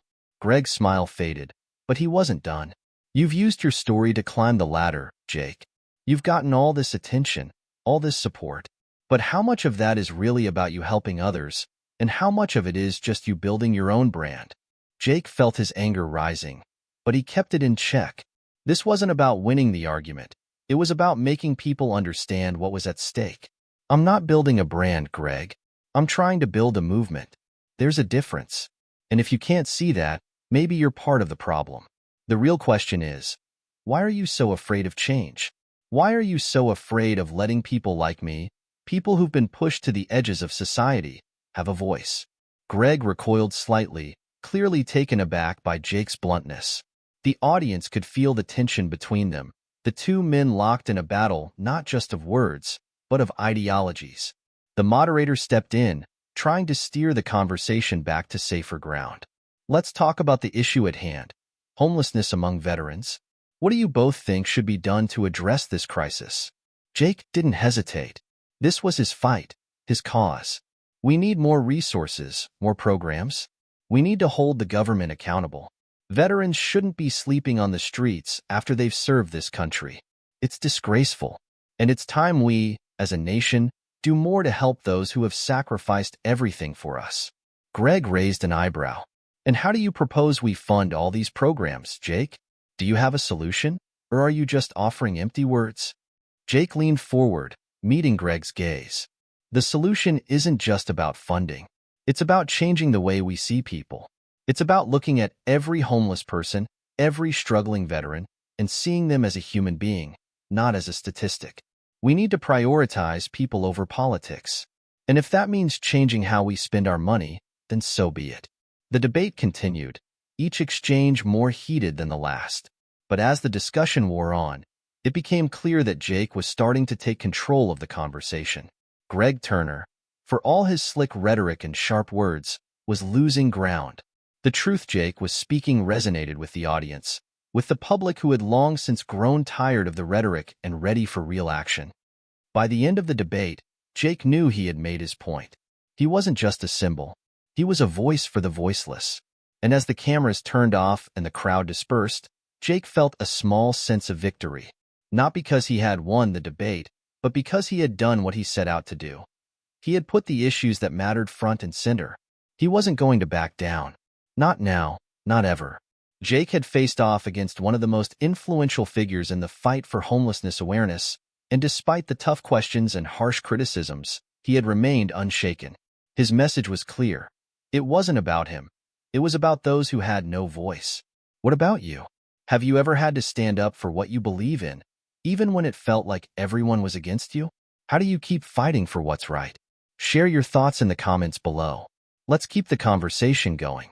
And remember, the fight for change is never easy, but it's always worth it. Don't let anyone silence your voice. The aftermath of the debate had left Jake with a mixture of emotions. On one hand, he felt a sense of accomplishment. He had stood his ground against Greg Turner, a man who represented everything Jake had spent his life fighting against. On the other hand, he couldn't shake the feeling that the real battle was just beginning. The public had heard his words, but would they act on them? Would they truly begin to see homeless veterans as more than just a statistic? Jake wasn't sure, but he knew one thing for certain. He couldn't afford to rest on his laurels. The momentum was there, the spotlight was shining, and now was the time to take it further. Rachel called him the next morning, her voice full of energy, the kind that came from someone who had a clear vision of what needed to be done. "You did great last night, Jake," she said. "But now we need to turn the heat up. We've got people listening to us. People are waking up to the reality of homelessness and veteran neglect. We can't let this moment slip away." Jake rubbed his temples, trying to push the sleep from his mind. He had stayed up late, processing everything that had happened, trying to plan his next steps. But now, it felt like everything was falling into place. "I agree," he said, his voice steady but determined. "We can't let this be just another moment in the news cycle. We need something bigger, something that can't be ignored." "That's exactly what I was thinking," Rachel replied. "I've been talking to some folks at the National Coalition for Homeless Veterans. They're interested in holding a rally, something national, to really push this issue to the forefront. They want you to be the keynote speaker." Jake's heart skipped a beat. A rally. The thought of standing in front of thousands of people, calling for real change, felt like both a massive responsibility and an incredible opportunity. He had spent so much of his life fighting for his own survival, but now he was fighting for something much larger. The future of homeless veterans, the future of a nation that had long ignored its most vulnerable. When he spoke again, his voice was clear and unwavering. "Let's do it. Let's make this rally something unforgettable." Planning for the rally began immediately. The team behind the Forgotten Voices project worked around the clock to secure a venue, organize logistics, and get the word out. The rally would take place in Washington, D.C., right in front of the Capitol building. Symbolic, powerful, and impossible to ignore. In the weeks leading up to the event, Jake's presence in the media grew exponentially. He was featured on major news outlets, interviewed on podcasts, and appeared in national magazines. His message was resonating with people across the country. He wasn't just advocating for change, he was embodying it. But with the growing attention came the increasing pressure. Jake was no longer just a man with a story. He was the face of a movement, and that came with a weight he wasn't entirely prepared for. The day before the rally, Jake stood in front of the mirror in his small apartment, staring at his reflection. He could feel the weight of the upcoming speech in his chest, the enormity of the responsibility that now lay on his shoulders. The eyes of the nation would be on him tomorrow. But more than that, the lives of countless veterans and homeless people depended on his ability to speak the truth with clarity and conviction. He had spent years feeling invisible, discarded, and forgotten. And now, he had the chance to make sure no one else had to feel that way. His phone buzzed on the counter. It was a text from Jason. "Big day tomorrow, my friend. I'm proud of you. Whatever happens, remember this. You're not alone. You're doing something bigger than all of us. Stay strong." Jake smiled, feeling a surge of gratitude. Jason had been there for him from the very beginning, offering support when Jake didn't even know he needed it. It was comforting to know that no matter how hard this got, he had people who cared. The next morning, Jake woke up early. His stomach was a ball of nerves, but he pushed the anxiety aside. This was his moment, and he wasn't going to let fear control him. Not today. The rally was scheduled to start at noon, but by 9 a.m., people were already gathering on the National Mall. The crowd grew larger by the hour, people from all walks of life, veterans, activists, and ordinary citizens, all coming together for one common purpose: to demand that the country finally acknowledge the plight of homeless veterans and the failing systems that allowed it to continue. As Jake arrived at the venue, he was met with a wave of applause and cheers. It was a humbling sight. People were here because they believed in what he was fighting for. But this wasn't about him. It was about everyone who had ever been overlooked, forgotten, or left behind. It was about the hundreds of thousands of veterans who had given their service, only to be abandoned by the very system they fought to protect. Rachel was waiting for him by the stage, her face flushed with excitement. "This is it," she said, a sparkle in her eyes. "You're ready." Jake nodded. He had come a long way since that first encounter with Rachel, and since the moment he had taken a stand against Greg Turner. He had learned a lot about himself, about his ability to endure, to persevere, and to fight for others when they couldn't fight for themselves. The rally began with speeches from veterans, social activists, and political figures, all echoing the same message. Homelessness and veteran neglect could no longer be ignored. As each person spoke, Jake felt the fire inside him burn brighter. This was more than just a rally. This was a movement, and it was his duty to make sure it didn't die here. Finally, it was his turn. As Jake walked up to the podium, the crowd fell silent. The air was thick with anticipation.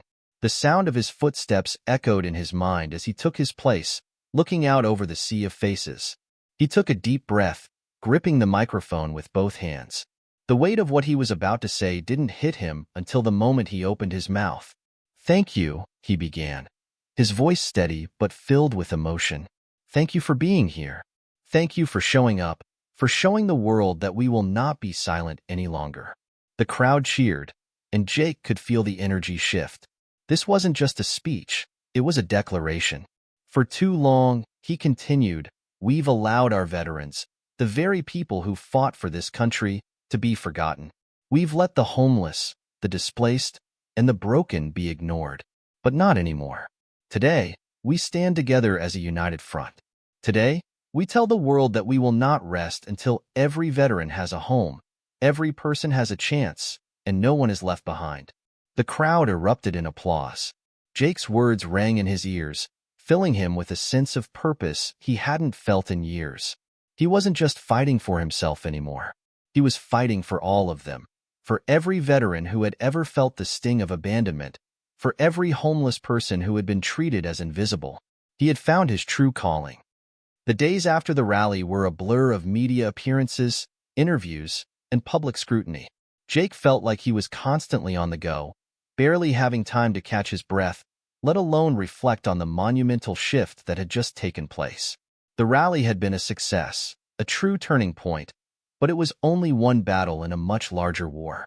And Jake was quickly learning that the fight for change was never as easy as it seemed. Rachel had warned him the backlash was coming. When you stir the pot, people notice. And when you push for real change, some will try to tear you down. Jake had heard the whispers before, the cynical comments, the jabs about his sudden rise to fame, and how he was just another media puppet. But this time, the attacks were more direct. They weren't just dismissing his movement, they were attacking his character. He had become a target, not just for the media, but for powerful figures whose interests were threatened by what he was doing. The first major blow came from none other than Greg Turner. A few days after the rally, Greg appeared on a popular news show, his face a picture of smug satisfaction. "I've been saying it all along," he declared. "Jake Matthews is nothing more than a self-promoter. He's using the pain of our veterans to build his personal brand. I'm not against helping homeless veterans, but we cannot let one man manipulate the situation for his own gain." Jake watched the interview with growing frustration. Every word Greg spoke felt like a slap in the face, not just to him but to the cause he was fighting for. It wasn't the first time Greg had attacked him, but this time it felt different. This time, Greg wasn't just questioning Jake's motives. He was trying to delegitimize everything he had worked for. Rachel was already on the phone with Jake the moment the interview aired. "We saw that, didn't we?" she said, her voice sharp but calm. "He's trying to paint you as a fraud." Jake exhaled slowly, rubbing the back of his neck. "I'm used to it, but it stings more this time. It's not just me he's attacking. It's the whole mission. He's trying to turn people against the cause." "I know," Rachel replied. "But here's the thing. We've got something he doesn't. We have the truth. We have the people. And that's stronger than anything he's got." Jake looked out the window of his apartment, the sounds of the city filling the silence. For the first time in a long while, he felt the weight of the battle ahead. The stakes were higher now. This wasn't just about raising awareness. It was about changing a system that had been broken for decades. It was about facing the very powers that had ignored these problems for far too long. "I can't back down," Jake said, his voice filled with quiet resolve. "No one expects you to," Rachel replied. "But we need to keep pushing forward. We can't let him win." The next few weeks were filled with a dizzying series of highs and lows. On the one hand, Jake's movement was growing. People across the country were signing petitions, attending rallies, and pushing local politicians to take action on homelessness and veteran affairs. The support was there, but it was always tempered by the increasing vitriol from the media and powerful detractors. Jake began to notice that the conversation was starting to shift. More and more, the narrative was no longer focused on the issue at hand, the plight of homeless veterans. Instead, it was about him. The media continued to amplify Greg's accusations, pushing the idea that Jake was a media darling, a flavor of the week, with no real substance. It hurt, but it also fueled his fire. One morning, as Jake scrolled through the news on his phone, he saw something that made his stomach drop. A new piece had just been published by one of the major tabloids, Jake Matthews. From homeless vet to self-proclaimed savior, who's really benefiting from his mission? It was a smear piece, full of half-truths and insinuations. The headline alone made Jake's blood boil. He knew that the article would only serve to further muddy the waters, casting doubt on his motives and the legitimacy of his cause. But he couldn't afford to let it distract him. He met Rachel for coffee that morning, determined not to let the negativity derail him. "Rachel, I need your help," Jake said, his voice urgent. "We need to counter this narrative. We can't keep letting them control the story." Rachel nodded, her expression serious. "I've got a few ideas. But we can't just play defense, Jake. We need to go on the offense. We need to show people the truth, and we need to do it in a way that hits harder than any of this tabloid nonsense." Rachel's plan was simple but effective. She wanted to launch a new campaign, one that focused on the veterans themselves, not Jake. The idea was to share the real stories of the people Jake had been fighting for. The homeless veterans who had been ignored, discarded, and forgotten. It wasn't about Jake's rise to fame. It was about the men and women who had served their country and were now left to fend for themselves. The first step was to start filming interviews with veterans. Jake, Rachel, and the team traveled to different cities across the country, visiting shelters, talking to veterans on the streets, and collecting their stories. Each one was heartbreaking, each one a testament to the failure of the system that had promised to care for them. These were the faces of the real fight. The stories were raw and emotional, but they were also incredibly powerful. Jake knew that this campaign, centered around real people, would be impossible to ignore. As they began to roll out the first few videos, the reaction was immediate. Social media exploded with support. People were moved by the stories of the veterans.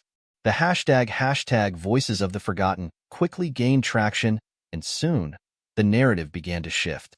The conversation was no longer about Jake Matthews as a media sensation. It was about the people whose lives had been shattered by a broken system. The focus was back where it needed to be. But as the momentum grew, so did the backlash. Greg Turner, ever the opportunist, wasted no time in launching a new attack. He appeared on television again, this time accusing Jake of exploiting these veterans for personal gain. "He's using these people, manipulating their pain to further his agenda," Greg sneered. "It's not about helping them. It's about him staying relevant in the public eye." Jake watched the interview in silence, but this time, it didn't sting as much. He wasn't fighting this battle alone anymore. The veterans, the people, they were speaking for themselves. They didn't need him to tell their stories. They were telling them. And slowly but surely, the tide was turning. That evening, Jake sat on the balcony of his apartment, watching the sun set over the city. It had been a long day, and his body ached from the constant travel and pressure. But there was a sense of peace settling over him, a feeling that he hadn't had in a long time. He was no longer just fighting for the homeless veterans. He was fighting with them. And together, they were stronger than anything Greg Turner or the media could throw at them. The momentum from the viral rally and the hashtag Voices of the Forgotten campaign had been overwhelming. The videos featuring veterans telling their stories had made a powerful impact, bringing the issue of homeless veterans into sharp focus across the nation. But with the increased attention came something else, a deeper, more insidious pushback. Jake could feel the temperature rising. The media was no longer simply scrutinizing his every move. Now, they were actively attacking his character, accusing him of exploiting the very people he was fighting for. It was a dangerous game, and it was beginning to take a toll. Jake woke up to a storm of notifications. His phone buzzed relentlessly, and for the first time in weeks, he hesitated to check it. The digital landscape felt like a battlefield, and he had no idea what kind of firestorm awaited him each time he unlocked his screen. But the messages had to be answered. The work had to continue. The most alarming notification came from Rachel, a message that read simply, "We need to talk. Turn on the news." Jake's stomach sank. He quickly turned on the television and flipped through the channels, his mind racing. Finally, he stopped at the news channel Rachel had mentioned. A breaking report flashed across the screen. With Jake's blood run cold, veterans speak out. Jake Matthews' charity under investigation for financial mismanagement. His breath caught in his throat. The report claimed that the Forgotten Voices Project, the non-profit organization Jake had established to advocate for homeless veterans, was being investigated by federal authorities due to alleged misuse of funds.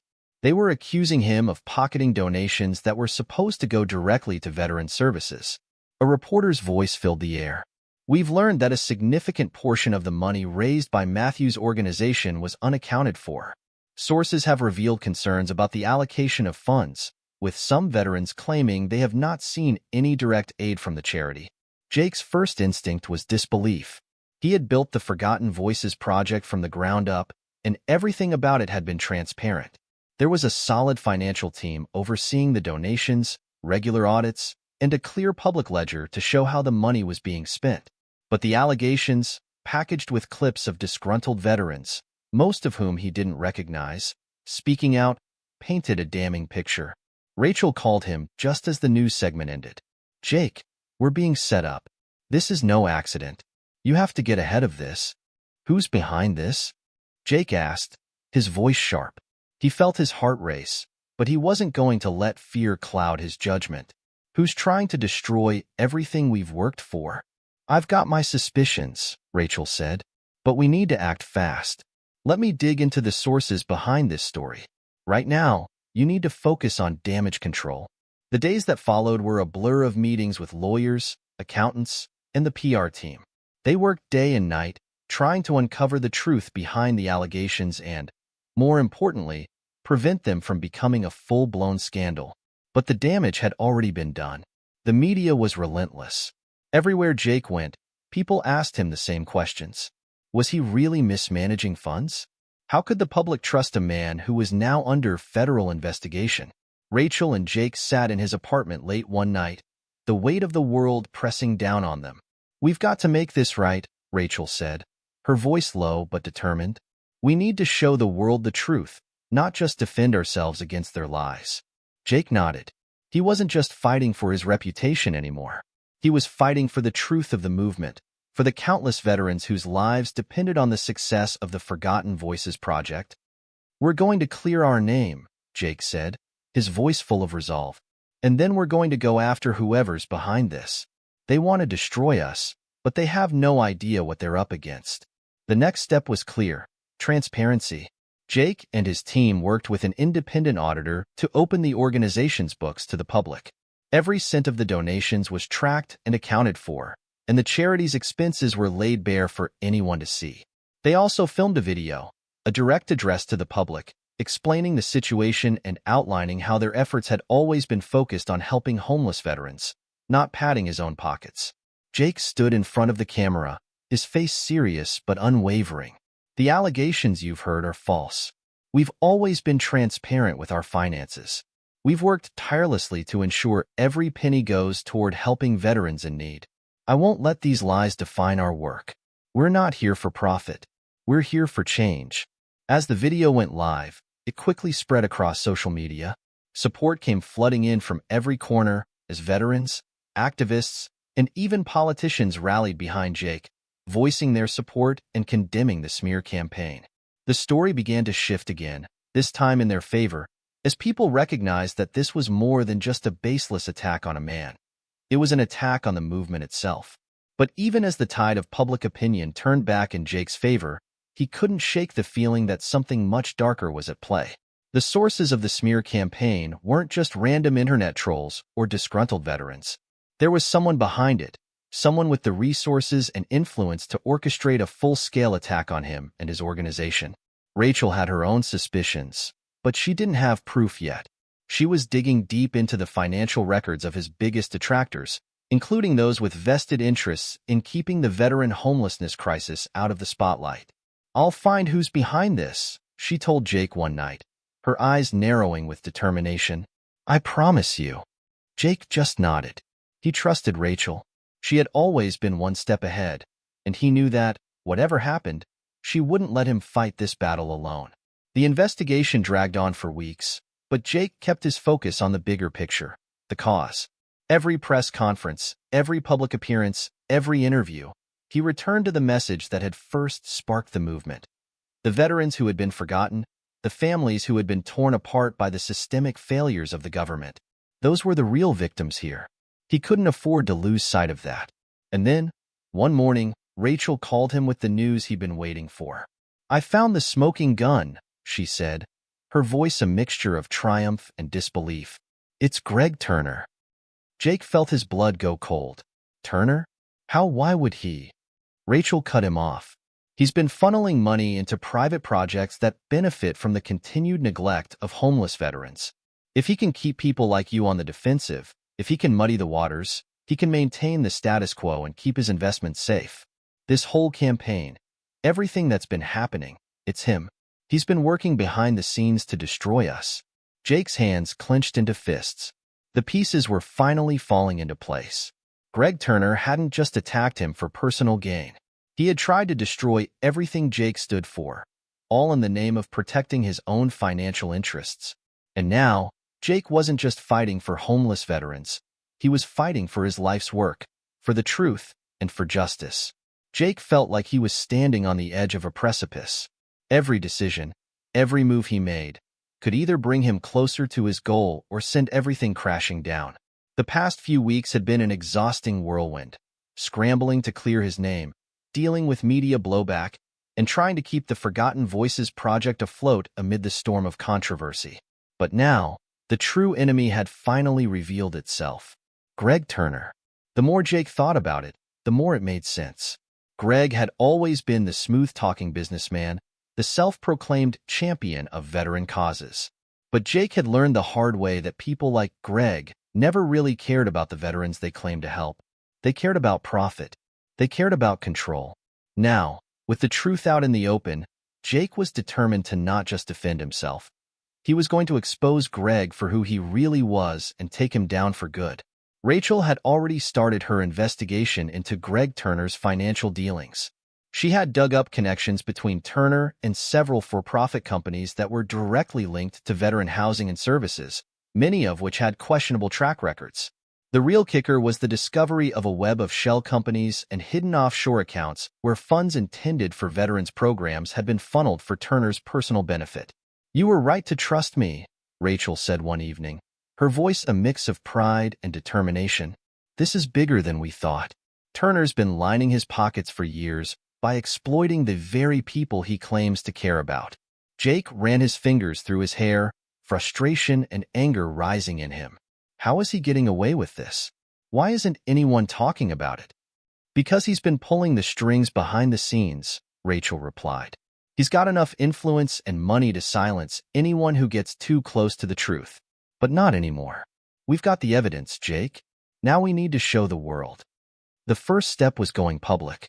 Jake and Rachel, with the help of their legal and PR teams, prepared a damning exposé of Greg Turner's activities. They laid out the financial trail of money, from shell companies to secret offshore accounts, and connected it all to Turner's so-called veteran organizations. They also obtained recorded testimonies from veterans who had been directly impacted by Turner's deceptive practices, veterans who had been promised help, but instead found themselves abandoned or mistreated. But they knew this wasn't enough.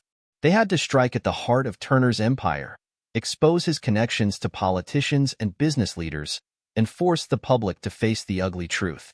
Jake addressed the media once again. This time, there was no hesitation in his voice. This wasn't a plea for support. It was a call to action. Good evening, everyone.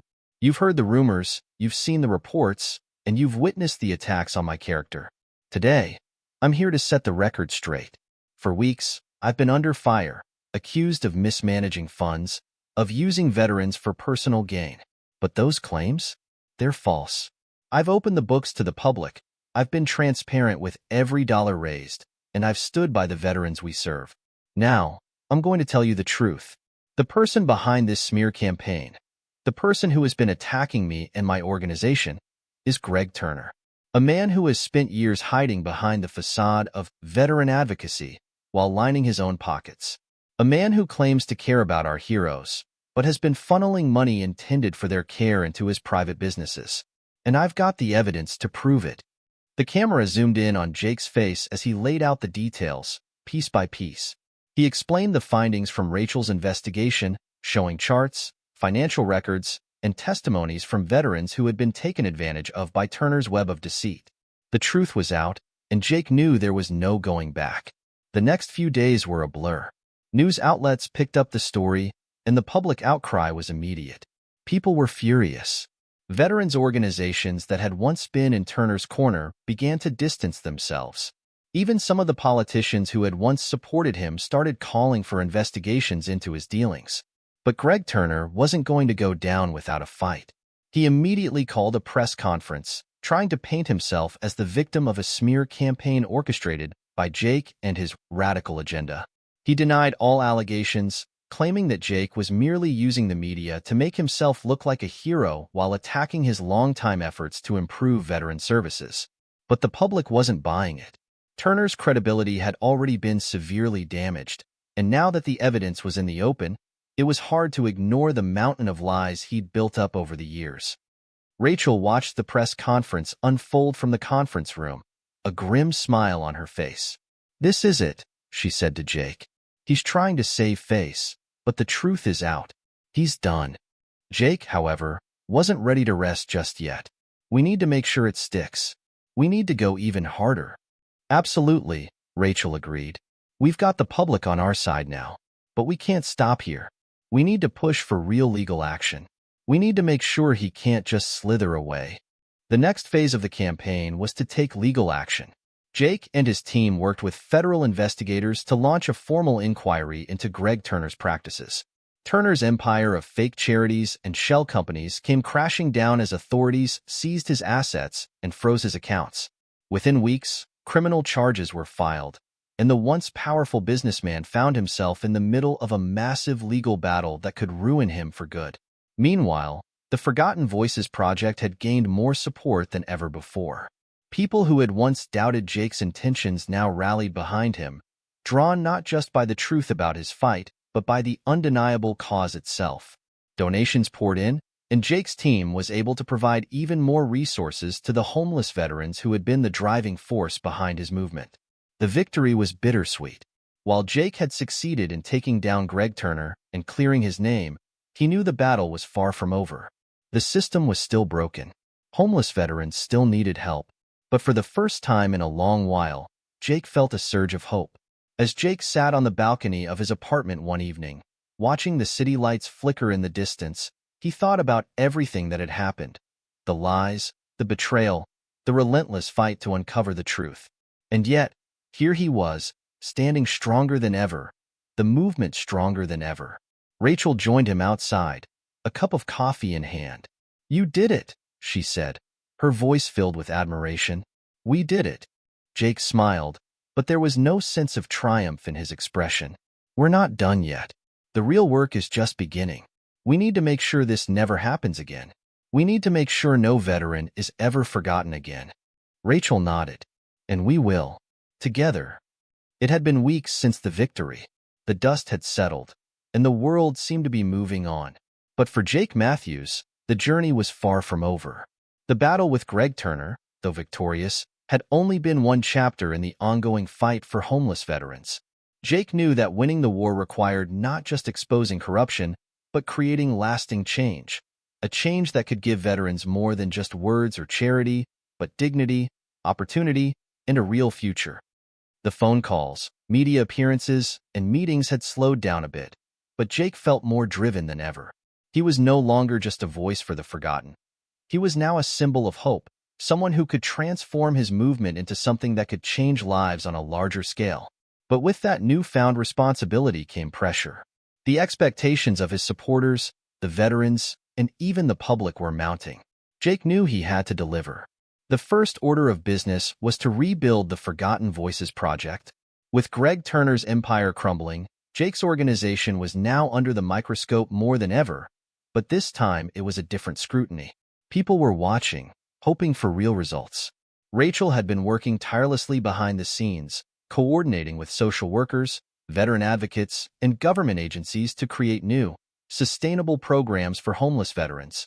The team had begun developing housing solutions, job training programs, and partnerships with companies that were willing to hire veterans, real, tangible solutions, not just temporary handouts. Jake walked into the office early one morning, the smell of fresh coffee filling the air.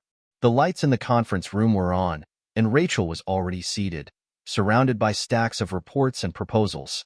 "Morning," Jake said, sliding into the chair across from her. "How's everything looking?"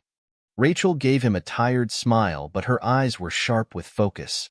"We've got our work cut out for us, but we're making progress. We've already secured a few partnerships with construction companies who are offering job training for veterans. And I've spoken to some real estate developers who are willing to work with us to create affordable housing specifically for homeless veterans." Jake leaned forward, his mind racing. "This is the kind of thing we need, long-term solutions. Not just shelters that put a Band-Aid on the problem." "Exactly," Rachel agreed. "The idea is to give veterans the tools they need to rebuild their lives. Housing is just the first step. We need to focus on employment, education, mental health support. These men and women deserve more than just a roof over their heads. They deserve a real chance at life."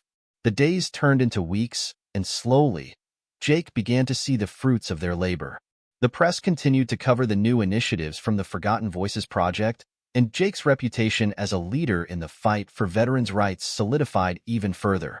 Donations poured in, not just from individuals, but also from corporations eager to get involved in a cause that had captured the public's imagination. It wasn't easy. There were setbacks, red tape, bureaucratic challenges, the inevitable resistance from those who benefited from the status quo. But Jake had learned to navigate these obstacles. He knew how to speak the language of politicians, how to work with the media, and, most importantly, how to keep the focus on the veterans, the real heroes. But as the foundation began to rebuild, the weight of leadership started to press heavily on Jake's shoulders. He found himself working longer hours, attending more meetings, and fielding more media requests than ever before. And despite his best efforts, he couldn't shake the feeling that there was still something missing. One evening, as Jake was leaving the office late, he walked out into the cool night air, feeling exhausted but somehow restless. He leaned against the side of the building, gazing up at the sky, lost in thought. He had accomplished so much. The Forgotten Voices project was growing, and they had been able to secure housing and job training for hundreds of veterans. But something gnawed at him. "Hey, you all right?" Rachel's voice broke through his thoughts. Jake smiled tiredly. "Yeah, just thinking." Rachel stepped up beside him. "You've been burning the candle at both ends. Maybe you should take a break. Recharge. You're only human." Jake shook his head. "The work, it's never done. There's so much left to do, and we're just scratching the surface." Rachel paused, considering his words. You're right, but the people you're fighting for, those veterans, they need a whole system to support them, not just one man. You're building something bigger than yourself. Don't forget that. As the weeks went on, Jake realized that Rachel was right. He had been so focused on pushing forward, on making the biggest impact as quickly as possible, that he'd neglected the importance of a team. It wasn't just him anymore. This movement had grown, and it needed the collective strength of everyone involved to succeed. One of the first steps in creating that team was hiring more staff.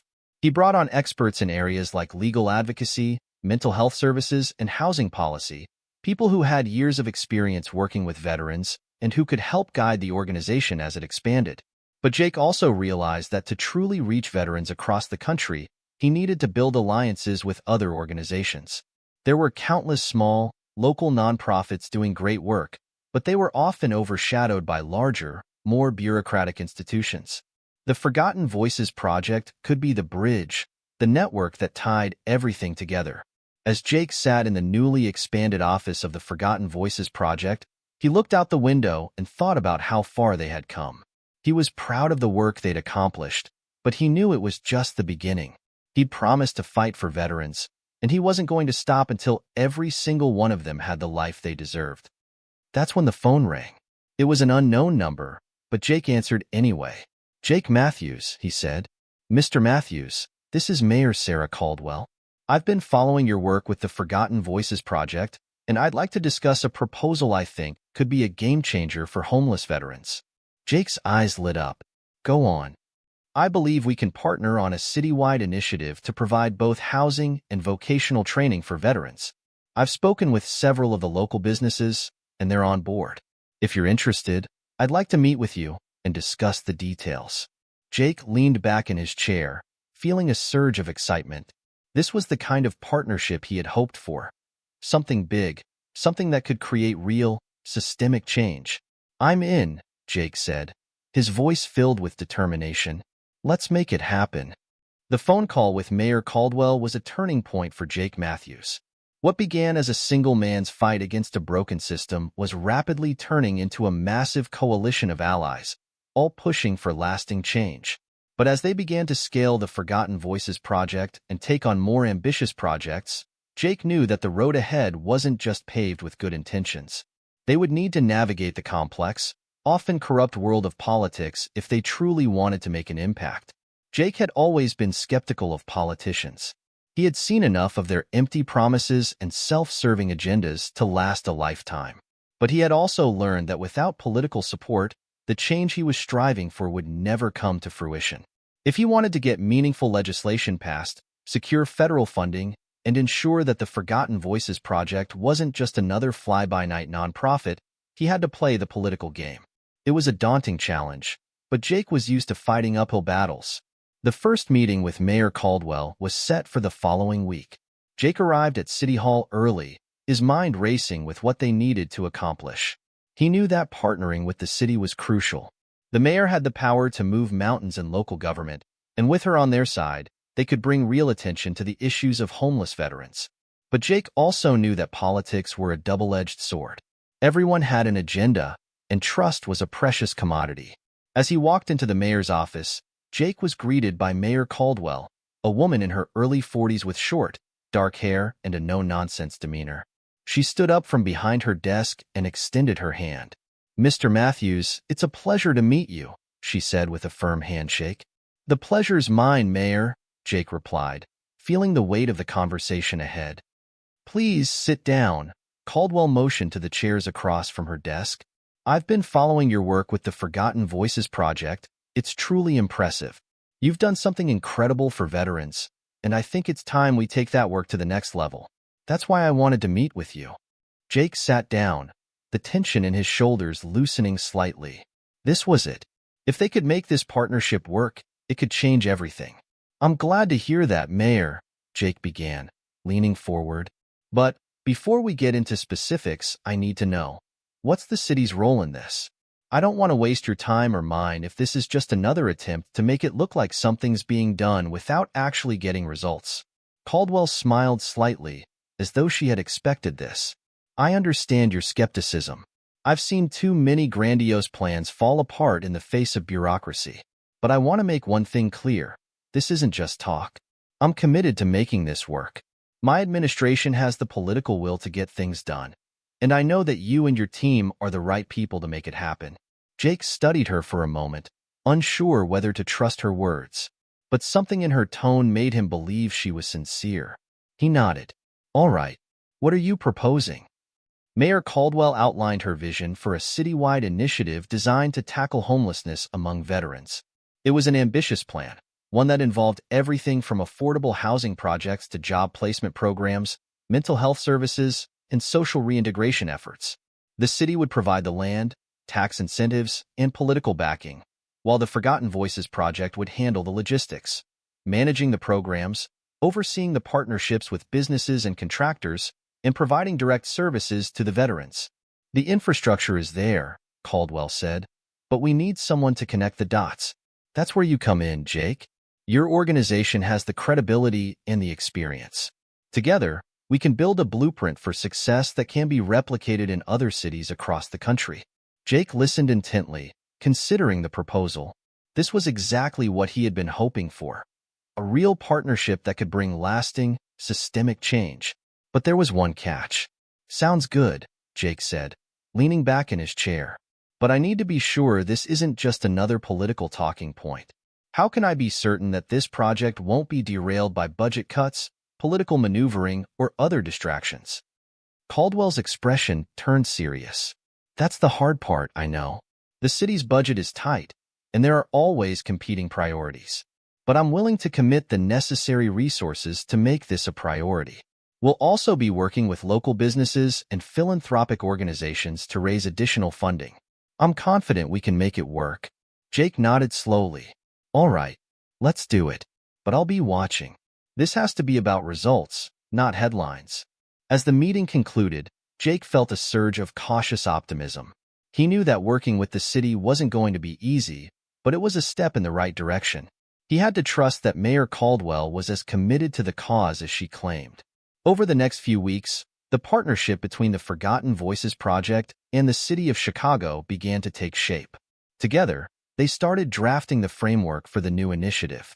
The first phase would focus on securing land for affordable housing projects specifically for veterans, with plans to partner with local construction companies for job training programs. At the same time, they would work on creating mental health and substance abuse treatment centers designed to help veterans overcome the challenges that often led to homelessness in the first place. Jake threw himself into the work, attending city council meetings, negotiating with contractors, and coordinating with veteran advocates across the city. But as the project gained momentum, so did the political pressures. One evening, Jake was at home when he received a phone call from Rachel. Jake, you need to hear this. Rachel's voice was tense. There's been a leak. Someone's trying to sabotage the project. Jake's stomach sank. What do you mean? There's an anonymous blog post floating around claiming that the Forgotten Voices project is mismanaging funds, that we're not as transparent as we claim to be, Rachel continued. It's full of lies, but whoever is behind this is trying to discredit us. We need to act fast. Jake's first instinct was to dismiss it as just another smear campaign. But deep down, he knew this was different. This wasn't just about him anymore. This was about every veteran they were trying to help. And if the political players didn't get their act together, it could all come crashing down. The next day, Jake and Rachel held an emergency meeting with their PR team, their lawyers, and the key stakeholders from the city. They had to respond quickly and decisively. The blog post had gone viral, and it was only a matter of time before the media picked it up. Who benefits from this? Jake asked, his voice cold. We're still looking into it, but I have a hunch it's someone within the political establishment, Rachel said. Maybe someone who doesn't want to see this project succeed. They couldn't let this sabotage derail their progress. Jake knew he had to confront the issue head-on, with the same honesty and transparency that had won him the public's trust in the first place. We need to go on the offensive, Jake decided. We'll hold a press conference. We'll invite the media, and we'll show them the truth. Our financials, our partnerships, the work we've done so far. We'll put this smear campaign to rest. The press conference was set for the following day. Jake stood at the podium, flanked by Rachel, the mayor, and several veterans who had directly benefited from the Forgotten Voices Project's work. The media was packed, the cameras flashing as Jake began to speak. "We know that some people want to see us fail," Jake said, his voice steady and clear, "but we won't back down. The veterans we serve deserve better, and we will continue fighting for them.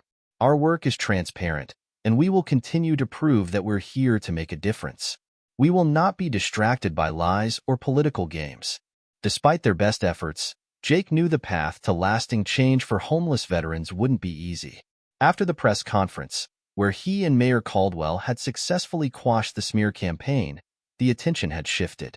For a moment, there was a sense of victory, but it was fleeting. The more Jake dug into the layers of the system, the more he realized how entrenched the opposition was. There were powerful forces that didn't want the kind of change he was pushing for, and they were willing to do anything to stop it. The political landscape in Chicago was a battlefield of its own. Jake had always known it would be tough, but the level of opposition took him by surprise.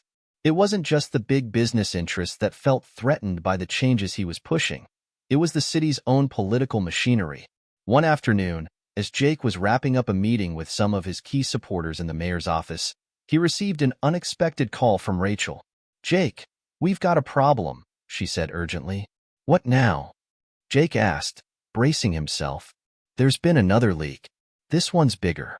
Someone's trying to tie you to a shady real estate deal. It's all over social media, and some of the local news stations are starting to pick it up." Jake felt his stomach churn. He knew this was no coincidence.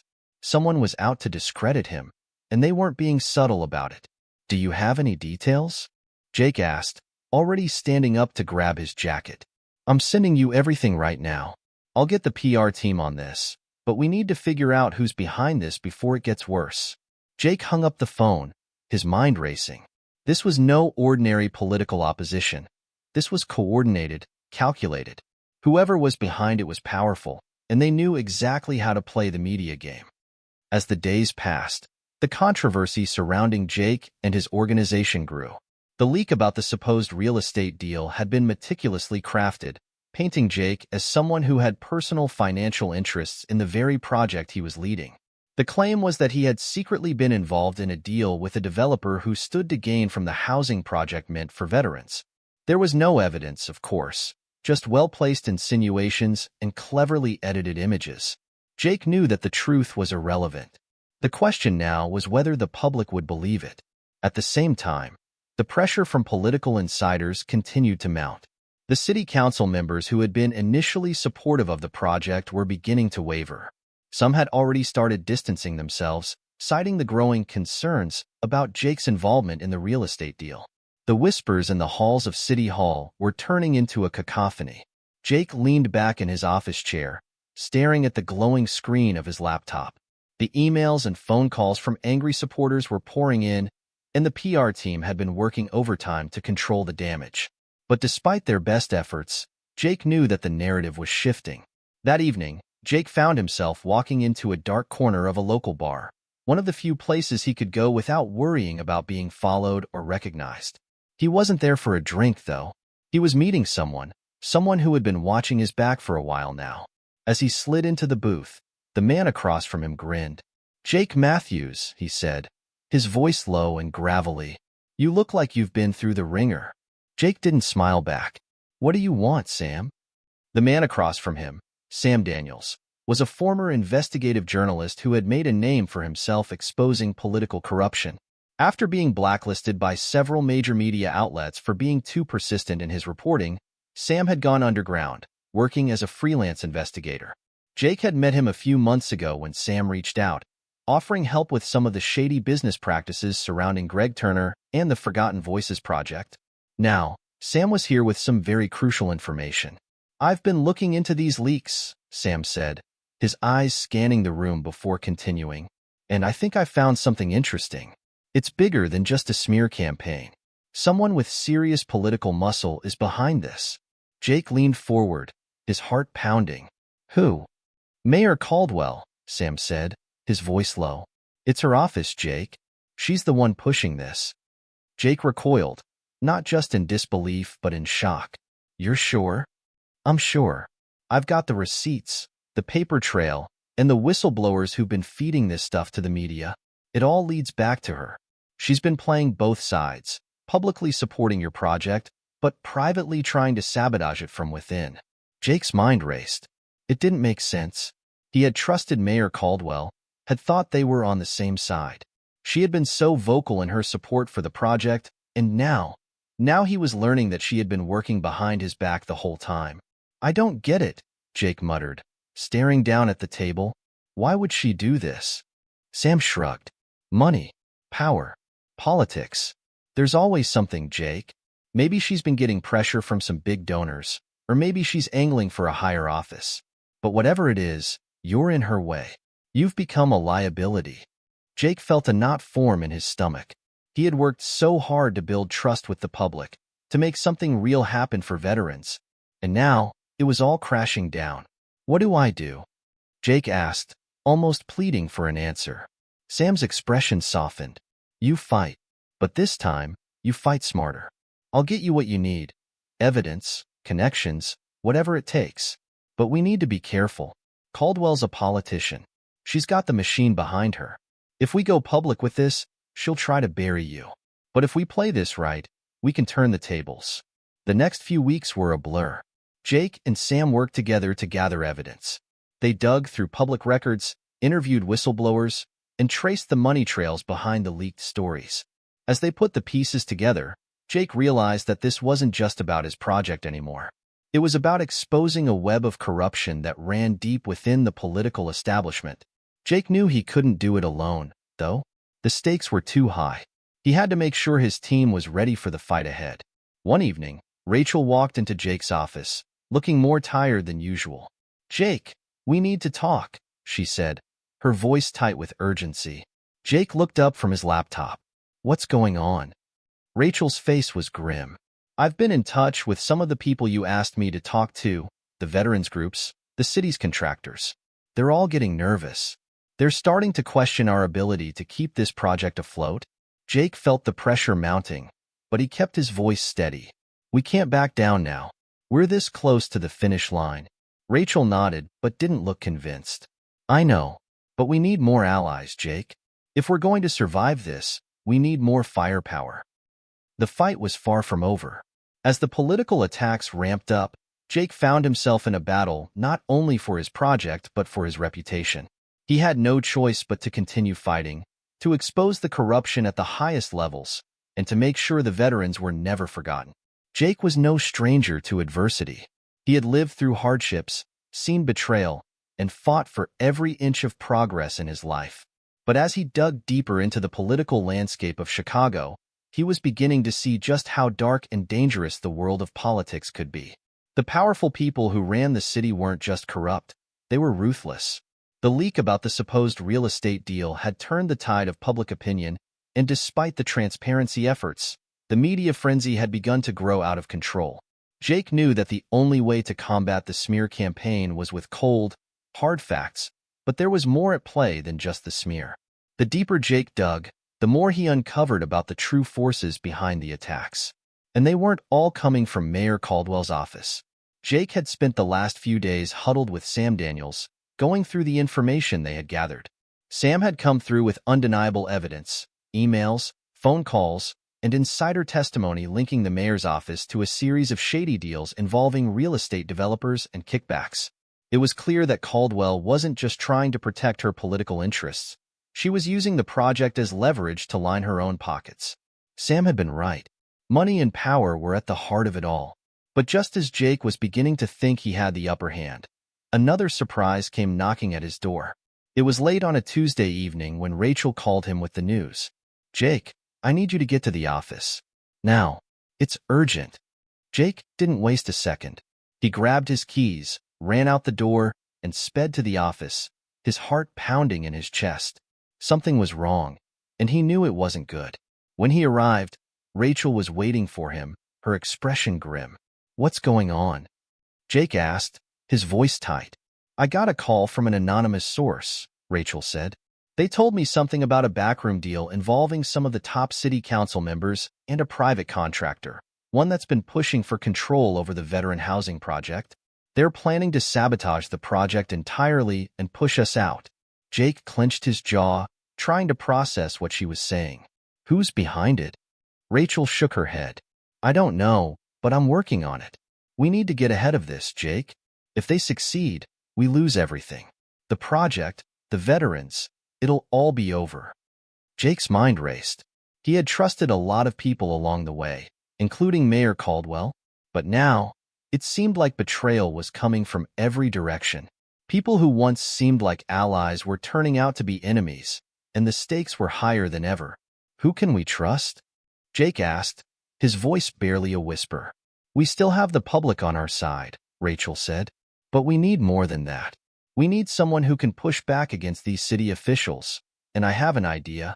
Over the next few days, Jake and Rachel worked tirelessly to uncover who was behind the conspiracy. They traced phone calls, examined financial records, and spoke to more whistleblowers who were willing to risk it all to expose the truth. But just as they were starting to connect the dots, they received an unexpected call.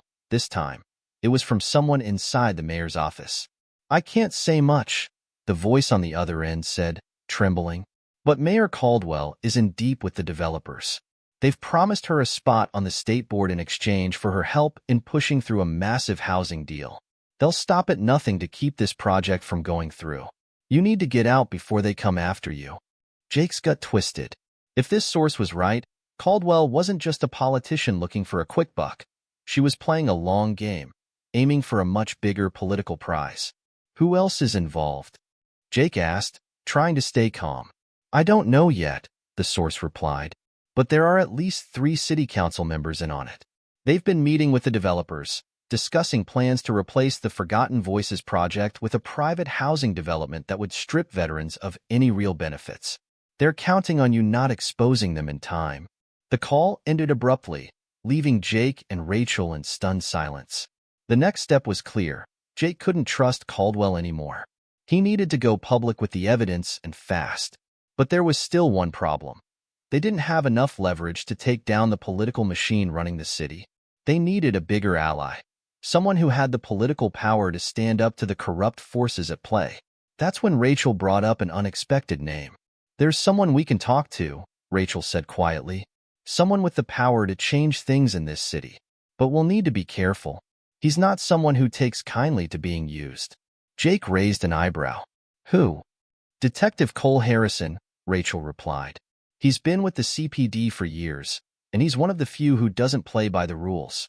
If we can convince him, he might be able to help us gather the evidence we need to expose everything. Jake was hesitant at first. He had heard rumors about Harrison, a notorious figure within the Chicago Police Department, known for bending the law to his own ends. But Rachel was insistent. If they could get Harrison on their side, they might finally be able to outmaneuver the political machine and expose Caldwell's corruption. After some careful deliberation, Jake agreed to meet with Harrison. The meeting was set in a back alley, away from the prying eyes of the press and the city's political operatives. When Jake arrived, Harrison was already waiting, leaning casually against a brick wall, his arms crossed. He was a tall man with a scruffy beard and a look in his eyes that made it clear he had seen things most people wouldn't even want to imagine. I'm not in the habit of making deals with people like you, Matthews, Harrison said, his voice gravelly. But I've been following your little project, and I've got to say, I admire what you're doing. The city's been ignoring the vets for too long. Jake didn't waste any time. We need your help. We're going up against some powerful people, and if we don't act now, we'll lose everything. Caldwell's involved, and she's working with the developers to strip away the resources we've fought for. We need someone on the inside, someone who can get the proof we need. Harrison looked at him, sizing him up. You've got guts, I'll give you that. But I'm not going to stick my neck out for just anyone. You need to convince me this is worth my time. Jake swallowed hard, then leaned in. Detective, if we don't win this fight, it's not just your career at risk. It's every veteran out there who's counting on us. You want to make a real difference? Help us take these guys down. There was a long silence. Harrison studied him for a moment, then let out a slow breath. All right, Matthews, he said, finally breaking the tension. I'm in, but don't make me regret it. With Harrison's help, the next few weeks saw a whirlwind of investigations, meetings, and covert operations. The walls were closing in, and Caldwell's network of corruption was slowly being exposed. Every step Jake took was more dangerous than the last, but he couldn't back down. The veterans were counting on him. The pressure had reached its breaking point. Jake Matthews felt it in the weight of his bones, the tightening of his chest as every new piece of evidence brought him closer to a confrontation he wasn't ready for. His life was a whirlwind of chaos, leaks, betrayals, media attacks, and yet he couldn't afford to stop. The veterans were relying on him, and every move he made now had to count. If he faltered, they would lose everything. Jake had never felt more alone. It was late on a Friday evening when Jake received the news that would finally push him to the brink. Rachel had called, her voice terse and urgent. "Jake, they've gone too far this time." Jake's heart skipped a beat. He could feel the weight of her words even before she spoke them. "What happened?" he asked, trying to steady his nerves. "There's a new smear campaign going live. This time, it's not just about the project, it's about you. They found someone to say they saw you take a bribe. It's all over the news, and it's already trending on social media." Jake's stomach dropped. This wasn't just an attack on his project, it was an attack on his character, on everything he had worked for. For a moment, he stood frozen in his office, the reality of the situation crashing down on him. "I didn't take a bribe," he said, his voice cold but firm. "I've never done anything like that." "I know you didn't," Rachel said, "but we need to figure out how to stop this before it ruins everything." As the weekend unfolded, the smear campaign only grew more intense. News outlets began reporting the false claim that Jake had been caught accepting bribes from developers to push through a deal that would benefit him personally. It didn't matter that the claim was completely fabricated. What mattered was that the story was everywhere. Jake's phone rang nonstop. Calls from reporters, donors, veterans organizations, and even people he'd considered friends. They all wanted answers. They all wanted him to explain himself. But no matter what he said, the narrative had already been set. The damage was done. It was too much for one man to handle alone. Jake knew he needed a way to fight back, but it had to be more than just words. He needed to expose the people behind the smear campaign, the ones pulling the strings from the shadows. He needed the truth to come to light. That's when he got an unexpected call. It was Detective Cole Harrison. "I've got the proof you need," Harrison said, his voice calm but urgent. "Meet me at the warehouse on 10th and Franklin. I've got everything. If we don't act fast, we'll lose our chance to take them down." Jake didn't hesitate. He grabbed his coat and left the office, heading for the meeting spot. As he walked through the city's dimly lit streets, he couldn't help but feel a growing sense of dread. What would he find when he met Harrison? Would this be the moment that changed everything, or would it be too late? The warehouse was abandoned, cold, and silent, an eerie setting for what Jake hoped would be his salvation. When he entered, Harrison was already waiting for him, standing beside a stack of boxes. "Jake," Harrison said, nodding in acknowledgement, "we've been gathering intel for weeks now. I've got documents, recordings, and wiretaps. The city's corruption goes deeper than you thought." Jake's pulse quickened. "Is this it? The proof?" Harrison handed him a thick file, full of printed pages. "It's everything. Caldwell's involvement, the developers, the council members. All of it. They thought they were untouchable." Jake flipped through the documents, his heart pounding as he absorbed the weight of the evidence. It was worse than he had imagined. Caldwell wasn't just involved in one shady deal. She was the architect of a sprawling network of corruption that had been operating in the city for years. The developers, the private contractors, even some of the most powerful figures in the city council, all of them had been bought and sold. But there was one piece of evidence that stood out. A recording of a meeting between Caldwell and several developers, one where they discussed not only sabotaging the Forgotten Voices project, but also how they planned to use Jake as a pawn in their political game. Jake felt his blood run cold as he listened to Caldwell's voice, clear as day, promising to take care of the situation and secure the land deals for the developers in exchange for a future political appointment. "Are you sure this is enough to take them down?" Jake asked, his voice tight with disbelief. Harrison nodded. "It's more than enough. The public's already questioning you, but with this evidence, you'll have the truth on your side." You've got the leverage now, Jake. It's time to fight back. Jake's mind raced. He knew this was the moment that could change everything. If he went public with this evidence, it would expose Caldwell's entire operation, but it would also mean going head-to-head with the most powerful people in Chicago. There would be no going back. Let's do it, Jake said, his voice steady. Let's bring them down. The next day, Jake and Rachel held an emergency press conference. The media had already gathered in droves, eager to see Jake's response to the latest allegations. But what they didn't expect was the bombshell he dropped. As the cameras rolled, Jake began by addressing the smear campaign, stating in no uncertain terms that the claims against him were lies. But he didn't stop there. He pulled out the documents and recordings, displaying them on a projector for the world to see. The truth was out. Mayor Caldwell, Jake said, his voice calm but cutting, has been manipulating this project for her own gain. She's been colluding with developers, council members, and private contractors to line her pockets with taxpayer money that should have been going to veterans.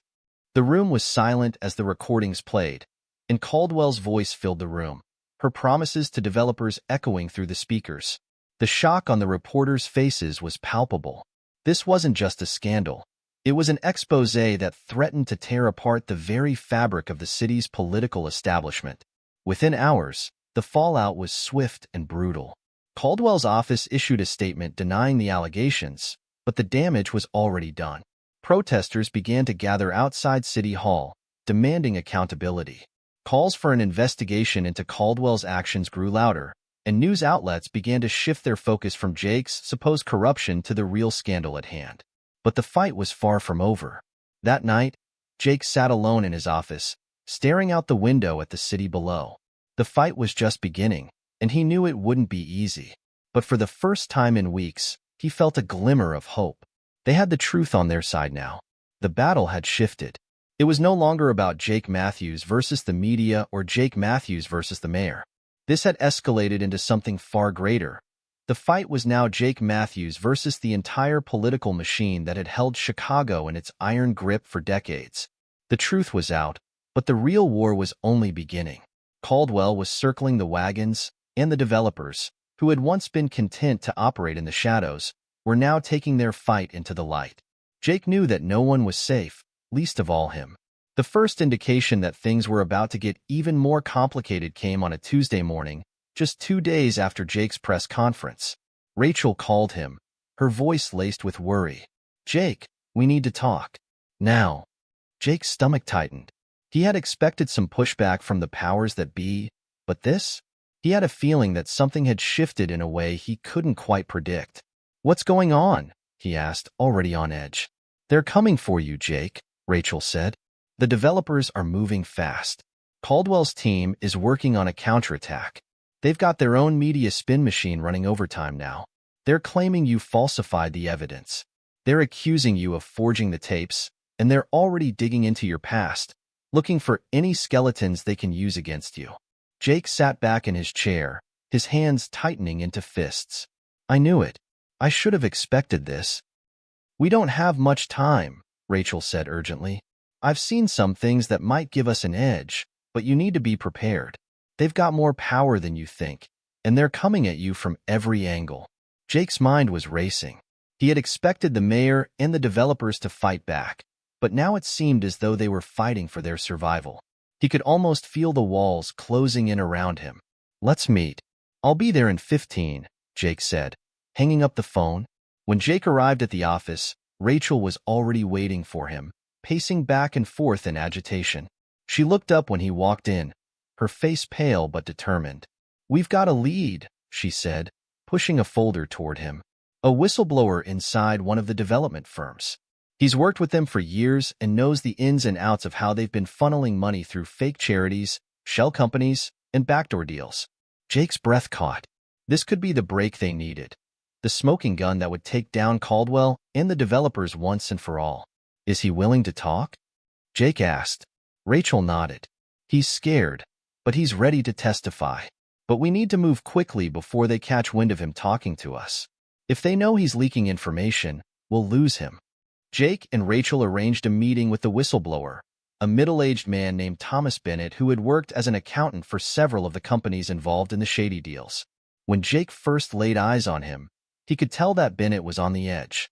His face was drawn, eyes constantly darting around the room as though expecting someone to burst through the door at any moment. "Thank you for meeting with us, Mr. Bennett," Jake said, offering him a reassuring smile, though he could sense the man's unease. Bennett nodded, his voice low and shaky. "I didn't want to do this, but I can't live with what I've seen.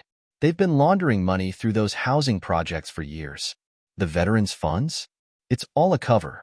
Caldwell's office is in on it, and those developers, they've been paying off everyone. Council members, contractors, police, you name it." Jake leaned in, hanging on every word. This was it. This was the evidence they needed to prove beyond a shadow of a doubt that Caldwell and the developers were guilty. "You're sure about this?" Rachel asked, her voice steady but urgent. "Can you give us names, dates, specific transactions?" Bennett nodded, pulling a thumb drive from his pocket and sliding it across the table to Jake. "Everything's on there. It's all documented. Emails, wire transfers, signed contracts. I can't give you my name in public, but you've got everything you need to prove they're guilty." Jake took the drive, feeling a weight settle in his chest. This was their chance. But as they prepared to leave the meeting, the worst possible scenario unfolded before them. Two men in suits walked in, blocking the door. One of them was tall, well-groomed, with a cold, calculated expression. The other was shorter, stockier, with a scar running down his face. "Mr. Matthews," the tall man said in a low voice, "we need to talk." Jake's heart sank. He knew immediately that these men weren't here for a friendly chat. "What is this?" Rachel demanded, stepping in front of Jake, protectively. "I think it's time we had a conversation about your little campaign," the man said. "A conversation about how you're going to make this all go away." The next few moments felt like they dragged on in slow motion. Jake didn't know what these men wanted, but he could feel the danger closing in. They weren't here to negotiate. They weren't here to reason. Bennett, who had been sitting nervously at the table, suddenly looked like he was about to pass out. "You've got to get out of here," he muttered, voice trembling. "These guys, they're dangerous. You don't understand. They'll do anything to stop you." Jake's instincts kicked in. "Call the cops," he whispered to Rachel as he subtly moved his hand toward his phone, his other hand on the edge of the table, ready to grab Bennett and make a run for it. Before anyone could make a move, the shorter man suddenly lunged toward them, grabbing the thumb drive off the table. "This," he said with a smirk, "isn't going to help you. No one is going to believe a word of it." Everything happened at once. Jake's pulse was racing as he glanced toward the door, weighing his options. He needed to act quickly. Without hesitation, he jumped into action, knocking over the coffee table and creating just enough chaos to disorient the two men. In the confusion, he grabbed Bennett's wrist, pulling him toward the door. "Move now," Jake barked, throwing open the door and sprinting down the hallway with Rachel and Bennett in tow. They barely made it to the stairwell when Rachel's phone rang. It was Detective Harrison. "Jake, you've got company. I just heard about the men who came after you. I've got a team on the way, but you need to get out of sight. They're watching you. Every move you make. Head to the south end of the building. We'll cover you." Jake knew this was the point of no return. They couldn't go back now. There was no turning back. They made it to a safe house, a small apartment that Rachel had arranged as a temporary hideout.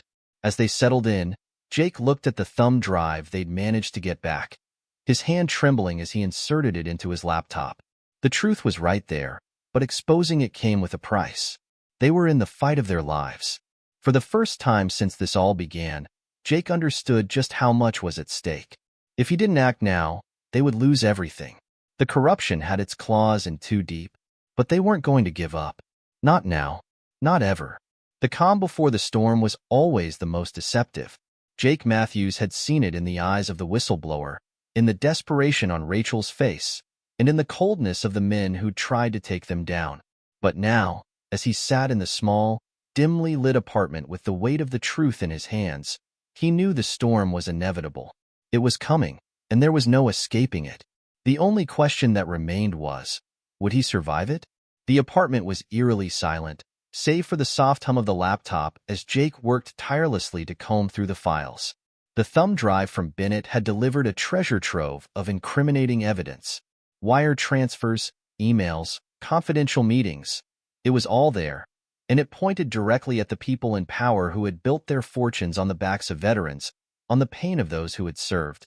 "Everything's here," Jake murmured, scrolling through pages of damning documents. He glanced up at Rachel, who was pacing the room, her face etched with worry. "I need to get this to the press, Rachel. Now." She nodded, her gaze unwavering. "We can't wait any longer. But we have to be careful. Caldwell's already made moves against you, and the developers are pulling every string they have to bury this." Jake took a deep breath, exhaling slowly. "I know. This is it. If we go public with this, it's not just about clearing my name anymore. It's about taking them down, all of them." Hours earlier, Detective Harrison had called Jake with an update. The police had started to move in on Caldwell's inner circle, but the mayor wasn't going down without a fight. They had information on her offshore accounts, but they needed more, the smoking gun. And the truth was, this was it. The recordings and documents they had from Bennett could finally blow this case wide open, but it would come with consequences. "You need to make your move now," Harrison had urged. "If you don't, they'll move faster than we can keep up. They've got connections in law enforcement, and they've already started discrediting Bennett. Get this information into the hands of the right people before it disappears." Jake stood and walked over to the window, his fingers lightly brushing the blinds as he gazed out at the city. Chicago was a jungle, a place where the corrupt thrived and the innocent suffered. But today, he felt a flicker of hope. Today, he had a weapon that could change everything.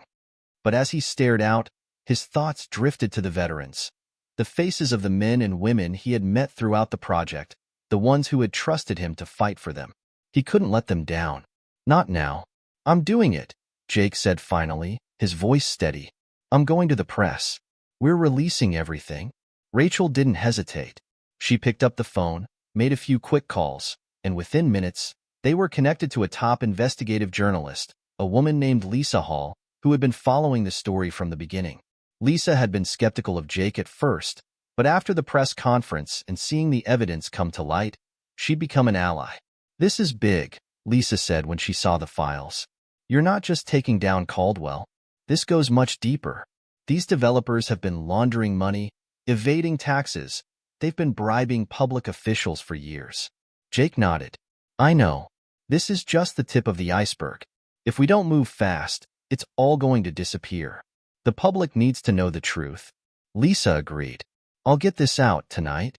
As the sun set over the city, the world outside felt as though it were holding its breath. Jake's heart raced as he watched Rachel and Lisa work, putting the finishing touches on their statement. Every second that passed felt like a lifetime, but there was no turning back now. Suddenly, a loud knock on the door shattered the tense silence.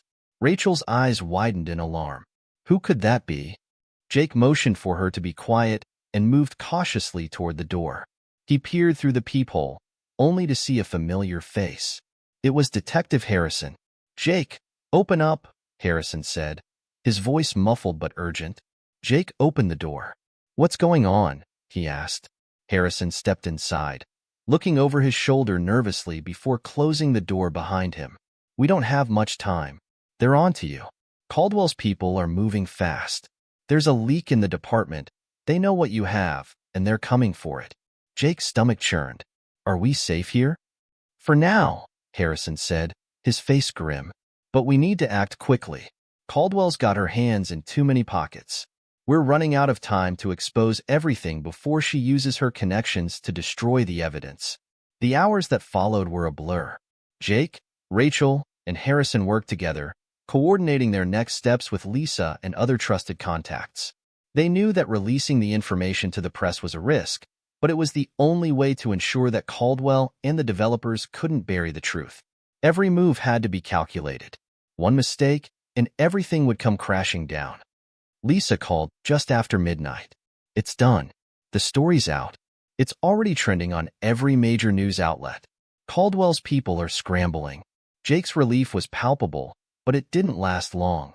Less than an hour later, the phone rang. It was a private, unlisted number. Jake picked it up on the first ring. "Mr. Matthews," a cold, unfamiliar voice said on the other end. "You've made a grave mistake." Jake's blood ran cold. "Who is this?" "We know what you've done. We know about the whistleblower, the evidence, the release to the press. It won't be enough. You'll see. Soon." The line went dead. The next few hours were a whirlwind of phone calls, media updates, and frantic attempts to ensure that the information would continue to spread despite the looming threat. But it became clear that the developers weren't going to let this slide. They had connections everywhere. They weren't just going to let Caldwell take the fall. They were coming for Jake now, and they wouldn't stop until they had him silenced. At dawn, Jake received a call that confirmed his worst fears. The authorities had found a suspicious package near the press office where the files had been distributed. He knew immediately that the developers had made their move. By the time the news broke, the city was in chaos. Caldwell's office was raided. Dozens of city officials were arrested. The corruption was being laid bare for all to see. But as the pieces of the puzzle came together, Jake couldn't shake the feeling that it was far from over. It was early afternoon when Jake finally stepped out of the safe house. The city was alive with protesters, news vans, and reporters scrambling to cover the unfolding scandal. In the distance, he could see the towering figure of City Hall, where Caldwell had once wielded her power with an iron fist. Jake stood in the midst of it all, his heart pounding in his chest, feeling the weight of everything on his shoulders. "We did it," Rachel said beside him. "You did it." Jake nodded, but his mind was already on the next step. There was still work to be done, so much more to uncover. But for the first time in months, he allowed himself a small smile.